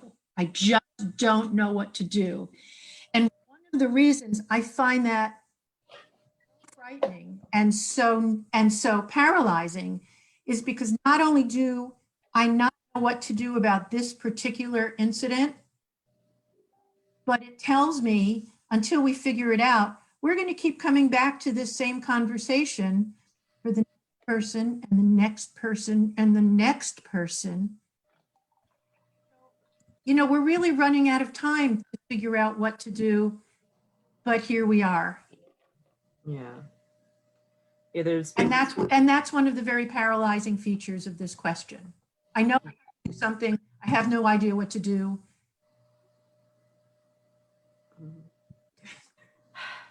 We need to keep talking. People need to start doing. We need to do things that fail miserably and learn from them and do better. We need to do things that tread water. Like, we need to start doing things. And what's it? Anne Gasajian she's a Harvard person. She's all over the place. She posted something yesterday that was that place. So she posted a photo, and it was right after MLK was murdered. And it was, you know, Ann Uccello, so it was the mayor downtown at City Hall with the with all of the Black students who had walked out of Hartford High, right? And it was supposed to be this photo that showed our wonderful mayor hearing the concerns of the students. There's a climate march happening Friday from 4 to 5:30. So only the Black students were allowed to leave school to go. And when I questioned that, Anne was like, yeah, some of us white kids wanted to show up too, but we weren't allowed to. And so that has been the most beautiful, there's so many mind fucks in all of this shit. But the mind fuck that told the powerless that it was their job to go create equity was ridiculous. Mm-hmm. And the fact that MLK being murdered was seen as a Black folk issue was not cool. Breonna Taylor being seen as a Black woman's issue is not cool. I should speak to just all of the foundation of this country, and everyone should be outraged, and everyone should be doing things, and everyone should be, you know where I'm going with this, Deborah. Yeah. But in some ways, I think we're in a much better place because other people are starting to see this as an issue and are starting to see themselves in those issues. Like, again, coming down to 40% of police officers beat on their partners. Why are we not addressing this loudly? We all know, like right now in Connecticut, there's a case, and there's a woman who would love to have all kinds of support because her piece of shit husband has been beating the fuck out of her, but he's a cop. So guess what? The traditional people who stand up and support women, who stand up and support victims of domestic violence, have a really good relationship with the police in their town. So therefore, this woman is not, and this is a white woman I'm talking about. So right now we're talking about women, but this is a woman whose needs and whose truth is not going to be in any way honored because the man who beats her is a cop. And as a nation, and right now I'm talking to the nice white liberal people right now. This is who I'm talking to, because they're the ones who are choosing not to support her, because we all need, when the Police Athletic League comes to your shit, that's kind of cool, right? If you got to pay, if you're having your evening event and you need to pay your security officers, that's a big expense. But if you've got a good relationship with the police in your department, in your town, and they can send over a few community officers, you get to save that money. If you have to call the police to help you out when bad things happen, you can't go out and talk about the horrible things that those police are doing. We are here. We are here in a place where DV is a big deal. And the people who handle it won't touch it because the victim is married to a cop. This gang has us all verklempt in a way that we won't do anything. And what are we going to do about this gang? And I think that's where, as we're talking about this, that's a very real place to start. There's race in here, there's racism in here, there's all the isms, there's police reform, all of this is here. And we as a nation have learned to respect the police to such an extent that we are not questioning in all the places that we need to be questioning, and all the people who should be. The fact that Prudence Crandall House is not out loudly screaming about this right now is an issue. And why aren't they? The fact that anyone dealing with any type of a DV issue is not screaming loudly about this is an issue. Why aren't they? And so us now, and Deborah, you know, this is just old hat. This is what I say all the time. Go push the people who aren't here. Go push the people who weren't here in this conversation tonight, why they weren't here. And then if you get a really cool thing, like, you know, well, I was out with a friend in Manchester doing the car parade. Okay, cool. I ain't got nothing to say. Okay, so I was down with Carrie in New Haven on the green. Okay, I got nothing to say. Let's hear about those protests. Let's hear about what that is. But I'm no longer asking Black people to show up for anything. I'm asking white people to show up for everything, because that's where we are now. And you know, people have done workshops with me. I do the holiday all the time. And I'm starting to push back because there's this beautiful place that when we do the holiday, Susie, enjoy it, because this is jumping you in. But when people create these holidays, and it's supposed to be a holiday for everyone, there's a piece of service in there. And I always make sure to just jump up and say, you know, so who are we asking to provide service? Because it's always us, it's always the helpers. And those of us who want to help and want to build are always coming up with these wonderful ways to continue doing this. We don't need to do it anymore. We need to sit the fuck down and shut up and allow them to do it. And that is something that I think we all need to start thinking about what that looks like. I've had quite a few conversations in the last few days with different people working in social justice in different ways, and we're eating our own. And we are choosing to eat our own by holding ourselves, by, you know, coming up with these ridiculous anti-racist, anti-capitalist, anti-whatever it is checklists, and then picking off people who don't meet whatever it is that we've decided our criteria is. And the reason why we can do this is because we play by our own rules, right? So if I decide that there's another activist who I'm not cool with their way of activisting, I've got a whole blueprint and a whole language that other activists respect against that person. We need to use that against them in their ways, and we don't. We fight here and then talk about how our family members don't do things and how our people who we work with don't do things. And we need to stop fighting here. We need to stop. And I was just, Sagacity just had a very nice, I was over here checking out Facebook Live, and they were very nicely disagreeing with each other. And that was beautiful and wonderful and great. And I need to see white people have those same nuanced disagreements. And if we're not going to get there, then we need to have that conversation so that we can figure out where to go there. One of the things I did say earlier was, I'm not sure that there's more of us than there are of them. I think that's something that we've told ourselves for a very long time because it feels good. And as they're becoming much more vocal, we're seeing something different. Like there's that, and that's always been a weird one in cognitive dissonance, where like there's an election, like again, Trump won the election. How many people did you hear after that say that there's more of us than there are of them? I had no way to answer that question. 2016, that man won. And the next day, there are still people who wanted to somehow believe, and I think it's this idea that someone's going to come up to help us. and someone's going to save us. So if there's more of us than there are of them, somehow a thing's going to happen. But there are more of them than there are of us.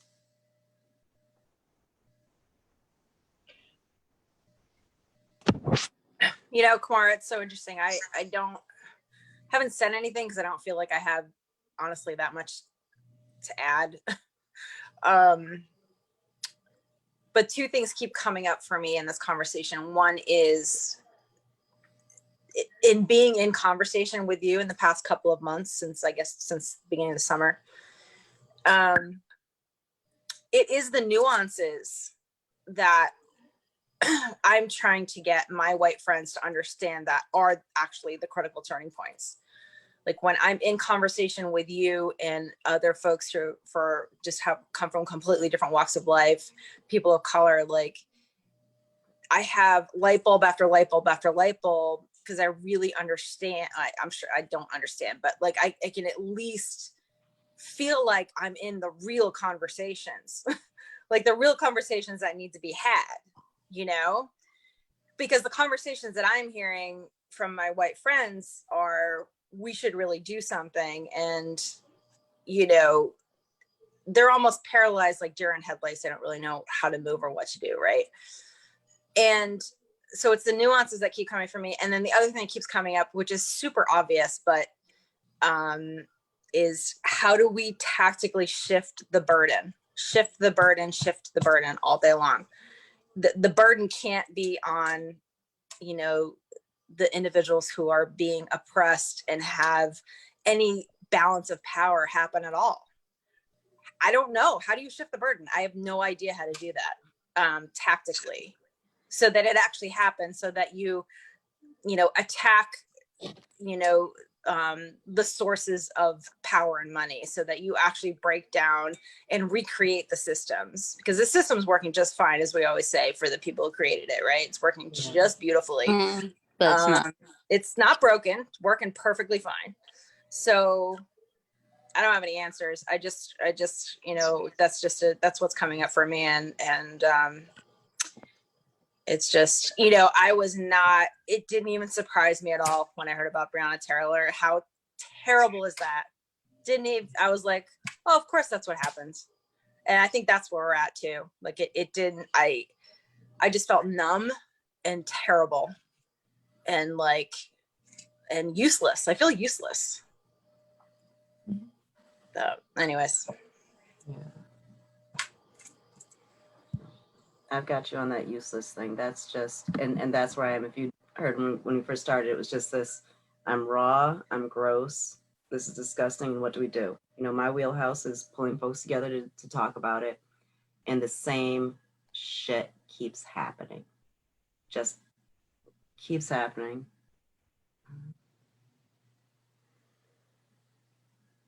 So I have a couple of thoughts from the conversation. Can you hear me? Because I'm far away. Yep. Okay. In terms of like violence and versus nonviolence and looting and rioting and whatever, I feel that the message, again, nonviolence is a good message to pass down from the empowered to the oppressed. Just behave yourselves and we'll fix things. And for a very long time now, I don't really believe nonviolence is an answer, because it doesn't accomplish anything, or it hasn't accomplished anything in this particular set of circumstances. Black people are dying every day. Black people died the day after George Floyd was killed at the hands of police. Other people were killed at the hands of police. It's been normalized. We're numb to it. And there's nothing to change from the status quo. And so I just, because Parable of the Sower, I went looking for a quote, and I have one from Octavia Butler, and it sort of, for me, reinforces the idea of persistence. And so I'm just going to read a little bit, and it said, so this is an excerpt from Parable of the Sower. So I preached from Luke chapter 18, verses 1 through 8, the parable of the importunate widow. It's one I've always liked. A widow was so persistent in her demands for justice that she overcomes the resistance of a judge who fears neither God nor man. She wears him down. Moral: the weak can overcome the strong if the weak persist. Persisting isn't always safe, but it's often necessary. And I sort of feel like in this case, it is always comfortable for the oppressor. And so when people get out there and start expressing their anger through, violent actions against businesses and property, I personally think that's okay. You have to make it has to be made so uncomfortable for the people in power that they can no longer function under the system that they've created that doesn't persist, because we don't go back meekly and say, oh, well, let's just be nonviolent and get a nonviolent solution. It hasn't happened. It's not going to happen.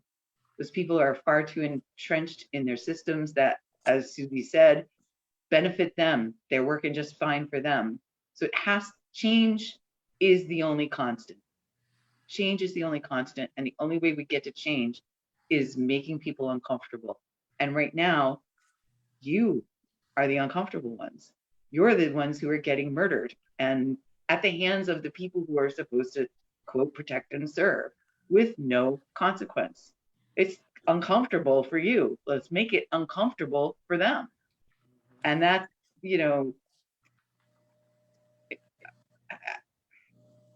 it's easy for me to say sitting here as a white person, but I also feel that helplessness and I feel that rage. But I also don't feel that in this circumstance, for this particular issue, nonviolence is going to be an answer. No, I agree, and I want to respond to that, but Sequin, Yeah, I'm back. Well, welcome. My phone. A new Sorry. name. Oh, that's well, now I'm using my. Okay. I'm the same person. It's just my phone died. My husband's phone died, so I had to go rush, get home, and get my own phone. So this is my own phone. I'm still the same Maria, same person. Hey, Maria. And I'm not playing a mind game. It's like technology. What can I say? Mm-hmm. Man, that's a lot of stuff to cover. Couple of thoughts. One is those in charge, those with the power, want you to feel helpless, because when you feel helpless, you become paralyzed. The way as long as you acknowledge that, then what you can do to get people motivated, you find little things. You can't expect to change all of it. One person can't do that. So you find the thing that you can work on as a group and things are of interest. You break it down. Otherwise, you feel overwhelmed and you become paralyzed and nothing happens. That's one thing. To the point of whether you use violence or not, I would just say, as someone who's trained in the law, violence at the end of the day is not going to get you what you want. I'm not saying it's not going to happen, but if you do it, what's going to happen is the people in charge are going to use those police officers, because that's their tool, to basically inflict more harm and more death. So that people who are Black and brown, you're going to die at greater numbers, because they're going to say, we can justify this by, all that stuff we saw like in Portland, where you have police officers defending buildings. Like, who the hell cares about a building? I care about a person, not a building. But they're willing to mow down human beings to preserve a building. And if you think they're not going to just kill more people and harm more people who are brown in any color, and Portland is an example of that. It's one of the whitest cities in the country. And I've spent a lot of time in Oregon. I can tell you, Black people, I can't tell you how many times I don't see Black people in Portland. And they love to see, and they're very left of center, like falling off the cliff. Mm-hmm. But it's a city full of white folk. And my point of this is, if they're willing to tear gas pregnant white mothers, what do you think they're going to do to Black and brown people if they use violence? Mm-hmm. They just want you to use violence to justify killing more, not killing less. And they're going to say we're all anarchists and everything else in between. And I happen to be Cuban, so believe me, I've heard and I'm, doing campaigning stuff. How many times can I hear that every Democrat is a commie? Yeah. But my family left that. I know what a commie looks like and what a socialist sounds like. They ain't it. Believe me, they ain't it.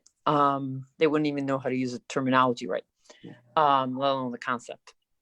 So the use of violence feels good, but at the end of the day, they're going to use it as a weapon to justify more hurt, more pain than what they're inflicting now. And I'm not saying it doesn't feel good. I'm not saying it doesn't inadvertently happen, because people get frustrated, and you have a right to be frustrated. As a friend of mine told me recently, who grew up in the 60s, she said, I never realized that Black Panthers did all this good stuff, because she acknowledged, and she's a pretty progressive person, and she said, I didn't understand that it was basically people were being convinced that these folks were a bunch of violent people, as opposed to, no, they were trying to do it within the system, and they only got so far, right? Yeah, we have so many of our social programs we have because the Panthers. Exactly. But the point is, the fact that you have to have a documentary to enlighten folks as to all the good things that came because of their efforts tells you the amount of power there is to hide that fact. And also Vietnam. And also tells you a whole lot about white supremacy. And I wish that there were a bunch of we're here right now, but I can't see a verse. But I can tell you about the numbers of the move bombing, and ends up being an interesting story, because I spent I spent 10 years telling the people who I work with about the move bombing. They would not believe me. Finally, there was a Wikipedia entry, and there ended up being articles in Yay social media. But there's this interesting case where white people cannot believe Black comes out of a Black person's mouth. It's a very real thing. So the truth is, so much of what has happened to us here in this country has not been recorded. But you want to know where it's recorded? It's recorded in Black churches. It's recorded at the yearly, whatever the yearly anniversary is. It's recorded when they discuss when they built the building. It is brought up and we're right there at that 100 years for so many of those folks in the Great Migration. But it's when they build up the time capsule that they buried when they put the first church there. Unfortunately, a white corroborated it. So when we look at that history thing, it's really easy to say Murdoch and media kept this information from us, but then every individual white person needs to say, why did I refuse to believe this when it was told to me? Because it's important easy for me to understand that picnic is offensive because pick a nigger, because it's a thing that folks did on Sundays after church. Why can't that be believed? When I say that this is what happened to my grandmother, why do I need to have a white person in front of me go, I get that that's probably a family story, but that could never have happened.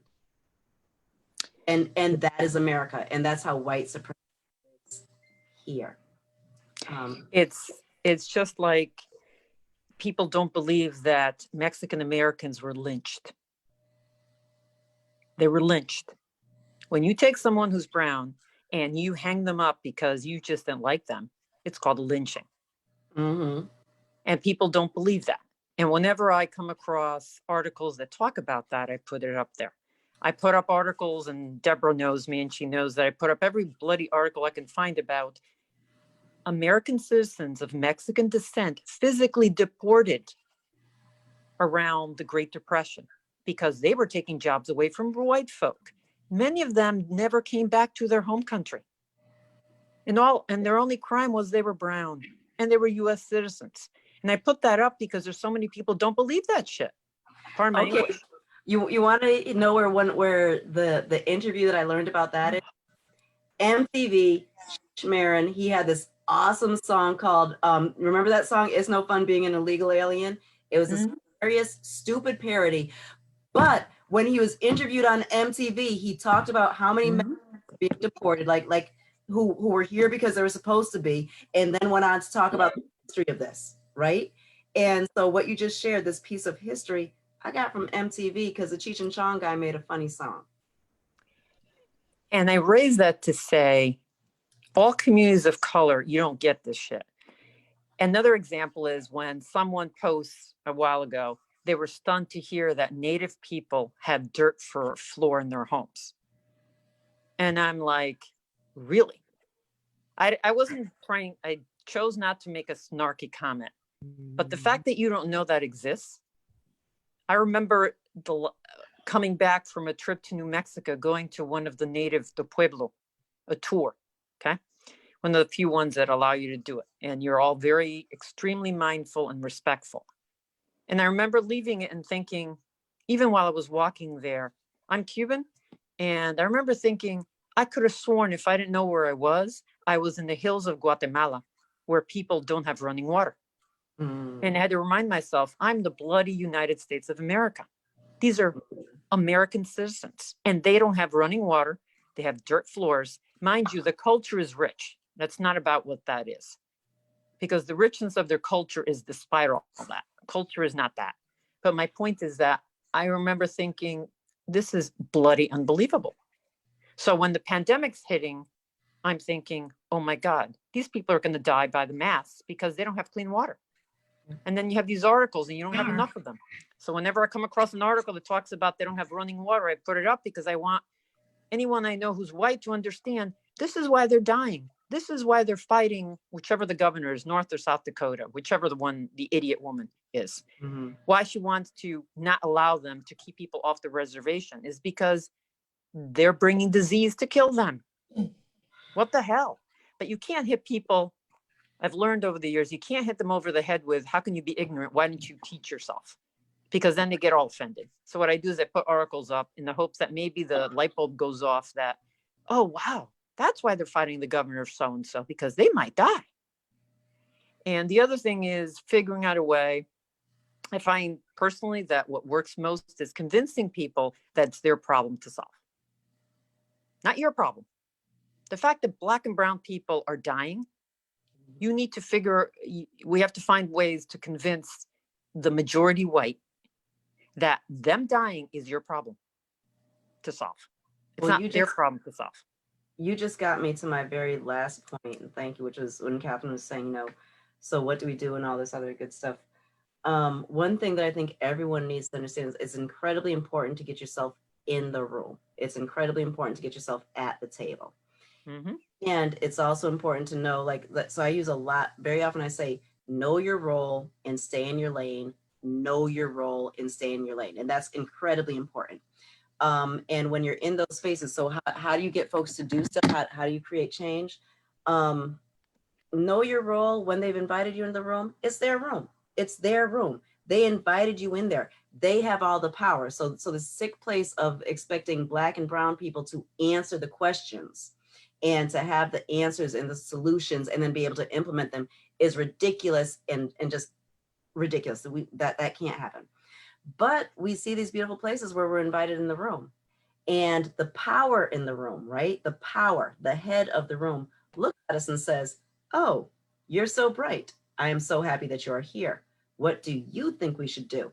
And at that point, know your goddamn motherfucking role and stay in your goddamn motherfucking lane. That's where that shit needs to come in. At that point, you look at power and you say, wow, I got a lot of great ideas. I'm so happy you invited me, but you're the mayor. You're the governor. You're the congressman. I really want to know how you plan on making it better for my people. Clearly you care because you invited me into this room. What is your plan? And let's go from there. And that's where fucking change happens. Because all too often we end up in those spaces, and for some reason when power nicely takes off its jacket and rolls up its sleeves and tries to meet us as a common everyman, our ego does a thing that's why yes. And then we start saying stupid shit that can't do nothing. And our job is to make sure that the power understands it's their responsibility, and we are there to hold them to it. Power is not stupid. The truth is, when it comes down to the answers, power knows the answers. Power has an investment in not stepping into the answers. And one thing that we need to do is respect power, not the false respect, okay? We need to respect the fact that they are brilliant.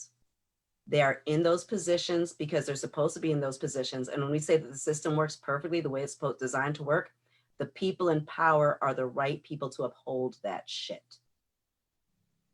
Our job is to make it quite clear to them, we know this is your job, how are you going to do it better? oh, you know, like if I were to give you the platitudes that I get from power, Kimora, you've been in this community for so long. We are so lucky to have you, a voice like yours. Yeah, so listen to me and do the shit I told you to do. You are right. Do not sit up and tell me how amazing I am and what a great voice I am. And every last one of us who has the ability to push change has at some point had a person in power try to tell us how fucking great we are. I think a very real and important thing that we all need to do as we do this fight is know our role, know our lane, know what it is, know how much power we really have. I got a ton of power. And in many arenas, I have no power. And my power in those arenas is the fact that I know I don't have power. So when that official is trying to create a place where they don't have to do anything, they have a great photo op, they can appear to do something, and then 3 months down the road, they can say, oh, it didn't because of these extra factors. I won't give them that space. Kimora, we're so happy to have you here, and we're hoping that you can give us an idea. What is your vision for the North End? Nuh-uh, ain't no one elected me. They elected you. What should we do? My job is to make sure that your stuff happens. That's and that's knowing, and believe me, there have been those times when it feels so in a room, to be in a huge meeting and up on the dais, a lot of power, a lot of important shit, a lot of movers and shakers who really can create change. And then they look at you and they see you in the audience and they go, you know what, honestly, Kimora Harrington's here. Kimora, we'd love to hear what you have to say. That is the moment that I can feel good about myself and sell my people down the river and fuck everything up. And does anyone here not think that I think my ideas are amazing and brilliant? Right? But in that moment, if I share my brilliant idea with power in that place, that brilliant idea that will not have the ability to flourish and grow. And all I did was create a place where that idea lives in the room. It's been shared, and power up on the dais, they get to take credit for that, and nothing has to happen afterwards. So my job in that moment is to laugh at them and go, you're right, but you know, no one would ever vote for me. Like, people love me because I'm crazy. I got some crazy ass ideas, but you got the degrees and the votes. What should I do? Use your power well. Know what it is. And when power looks to you, and here I'm seeing a whole lot of XXs and a whole lot of melanin. When power looks at you and tries to pretend as if you have power, understand it's an okie doke. Understand it's a game.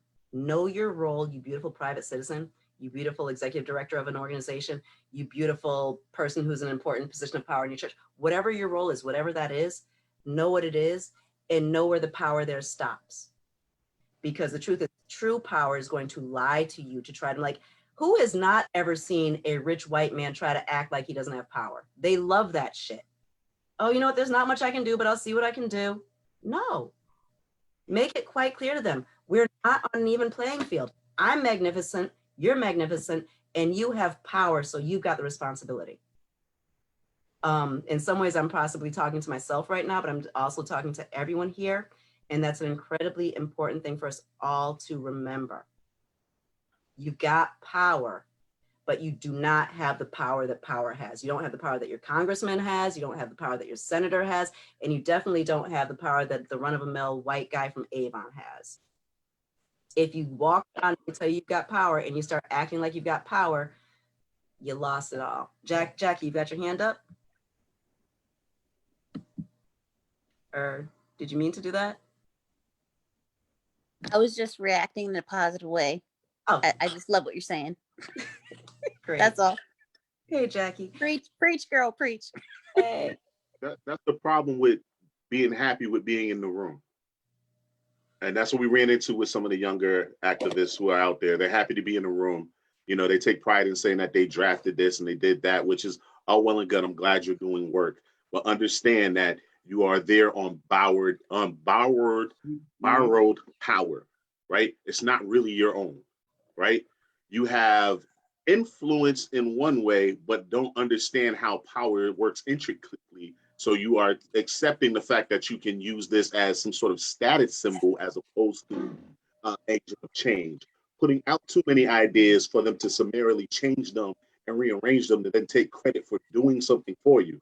Like I see the complaints. Oh, they passed a watered down version of what we asked for because you gave them specifics. You have to work with them to make them set a platform, and you tell them whether it's acceptable. And that's where we work. But see, and there's a nuance to how you deal with people in power to get them to do what you want. And there's oftentimes people don't understand the formula.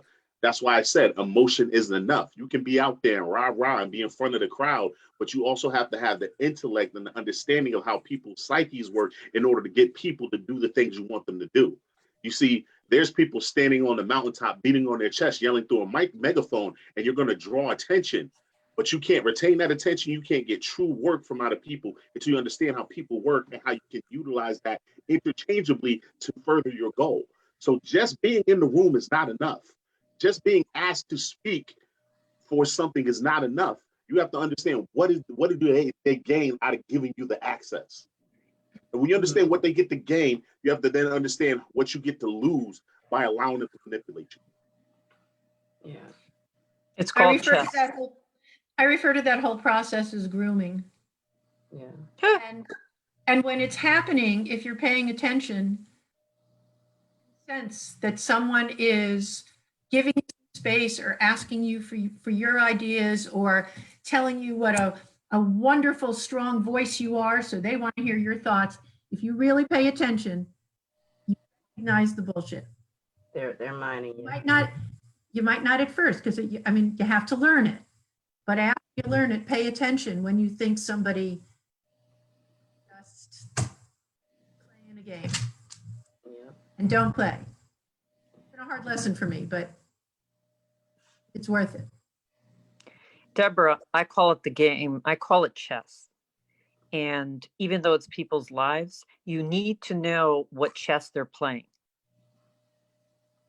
I don't like games because it's real people's lives at stake, but that's how power works. It's a game to them. It's a process.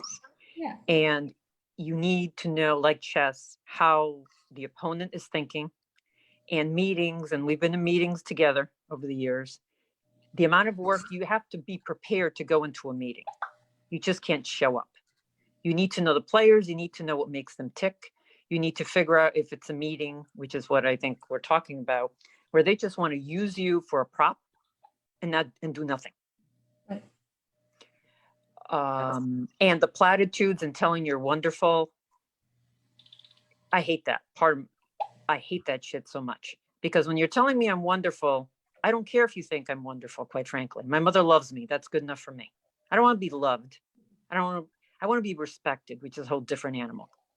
Don't tell me you love me. Tell me this is that you're going to apply yourself and figure out how what I need works with what you need to move it forward constructively. I don't need to be told I'm beautiful, I'm young, I'm smart, I'm this or the other thing. I know who I am, and all of us know who we are, right? And we come with our specific experiences and background and skills. We know where we're coming from. We know what we want. We don't need to be told we're wonderful. I don't need that. I have an ego. I don't need you to stroke it for me. And when they do too much of that, it's just they're distracting you from the mission of being in the room. At the very moment that I catch myself thinking, oh, I'm so flattered, that's when I know something's wrong. Yeah, because it's human nature. Flattery is the tool, and they use it successfully with most folks. And when you contribute, whatever that contribution is in the space, and I find that, at least in my life, you contribute something and you don't expect anything other than do your job. Some people with power don't know what to do with that because they're so accustomed to, you want something else. I don't want anything else. I want you to do your job.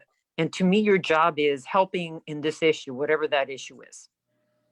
I don't want the recognition. I don't want the thank you. I don't want the card. I don't want the diploma. I don't want the certificate. I don't want the photo op.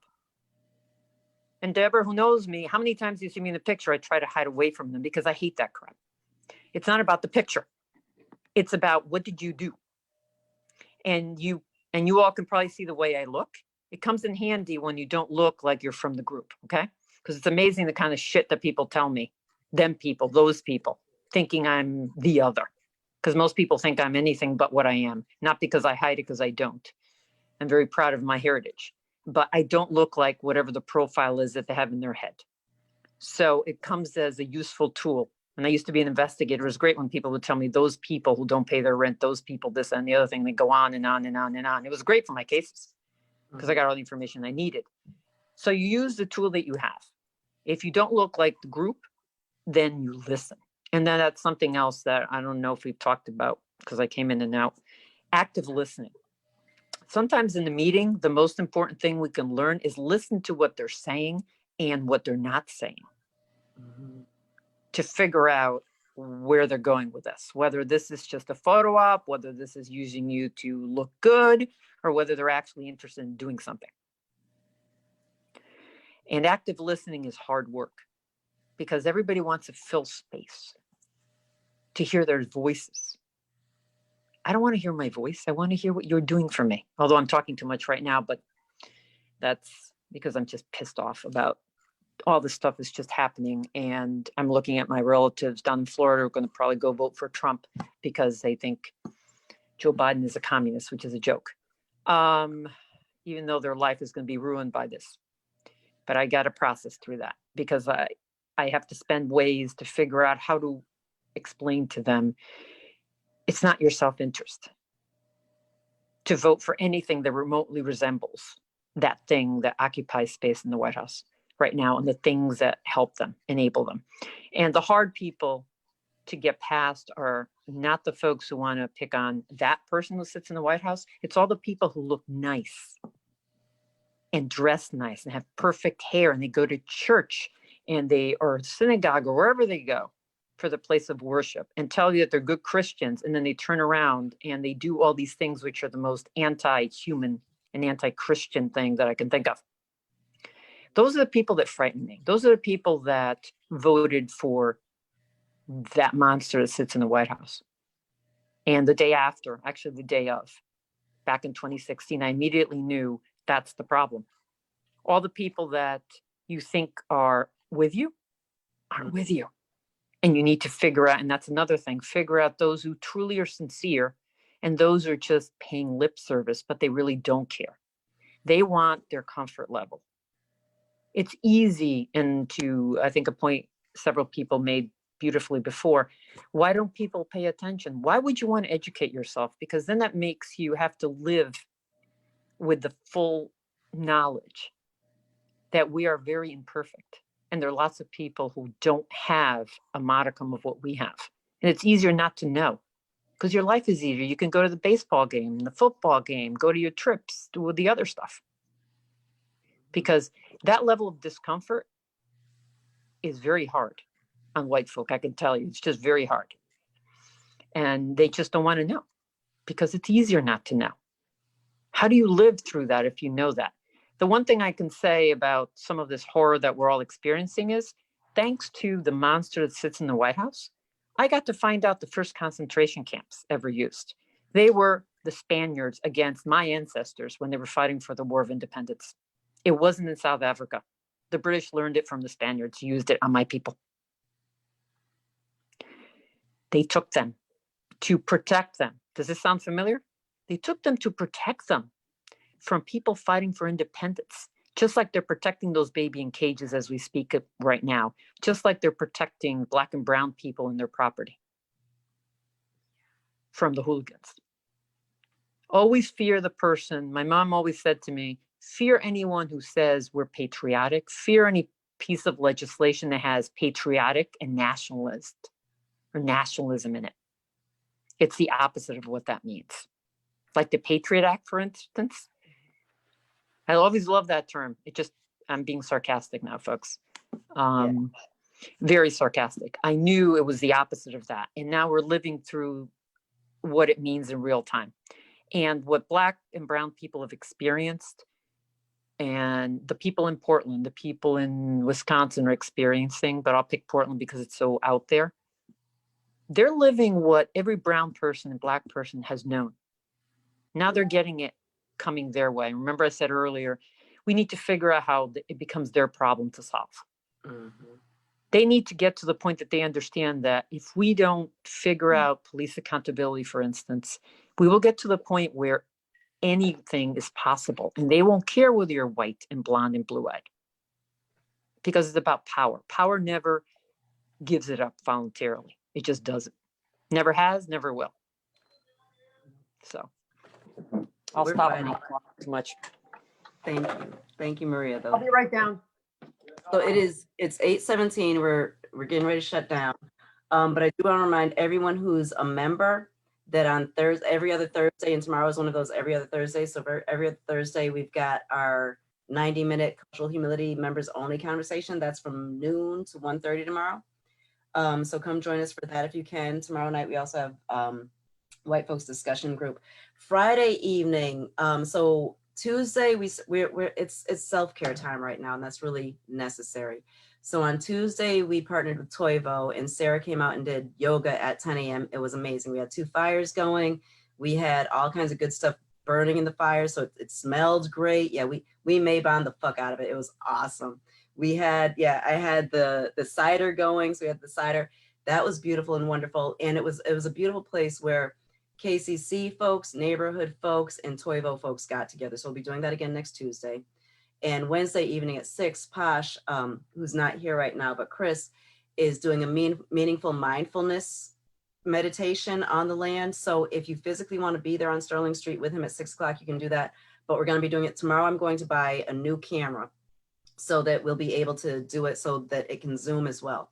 So there'll be an end of the week weekly meditation with Posh and a mindfulness meditation with Olu on Friday. After that, it's open mic time. So Vercel open mic on Friday evening. And again, connections. So if anyone is writing right now about Breonna Taylor or how they're feeling, bring it to the open mic on Friday night. Please come run your mouth with us. Saturday is the bazaar that we're regularly doing. We've got a bunch of other stuff coming up. We are if you've donated to the Labyrinth Project, thank you. We're in the very last week of that. Deborah, thank you so much for the endorsement for the flyer. But if you can donate to that, that'd be great. And then the next thing that you're going to start hearing about is our Black Arts Heals tour. So on November 14th, we've rented a big old RV. And on the 14th, we are getting into it and we're going to drive down south. So we're Black people going down south and then coming back. And we're doing it after the election because I think someone at the very beginning of this conversation in the video that we started, he starts off by saying, we want to leave, but we can't leave. And one thing is like, it's cool to say, I'm moving to Canada, I'm moving to Ghana, I'm moving to Cuba, like I'm getting the hell out of Dodge. That's cute, right?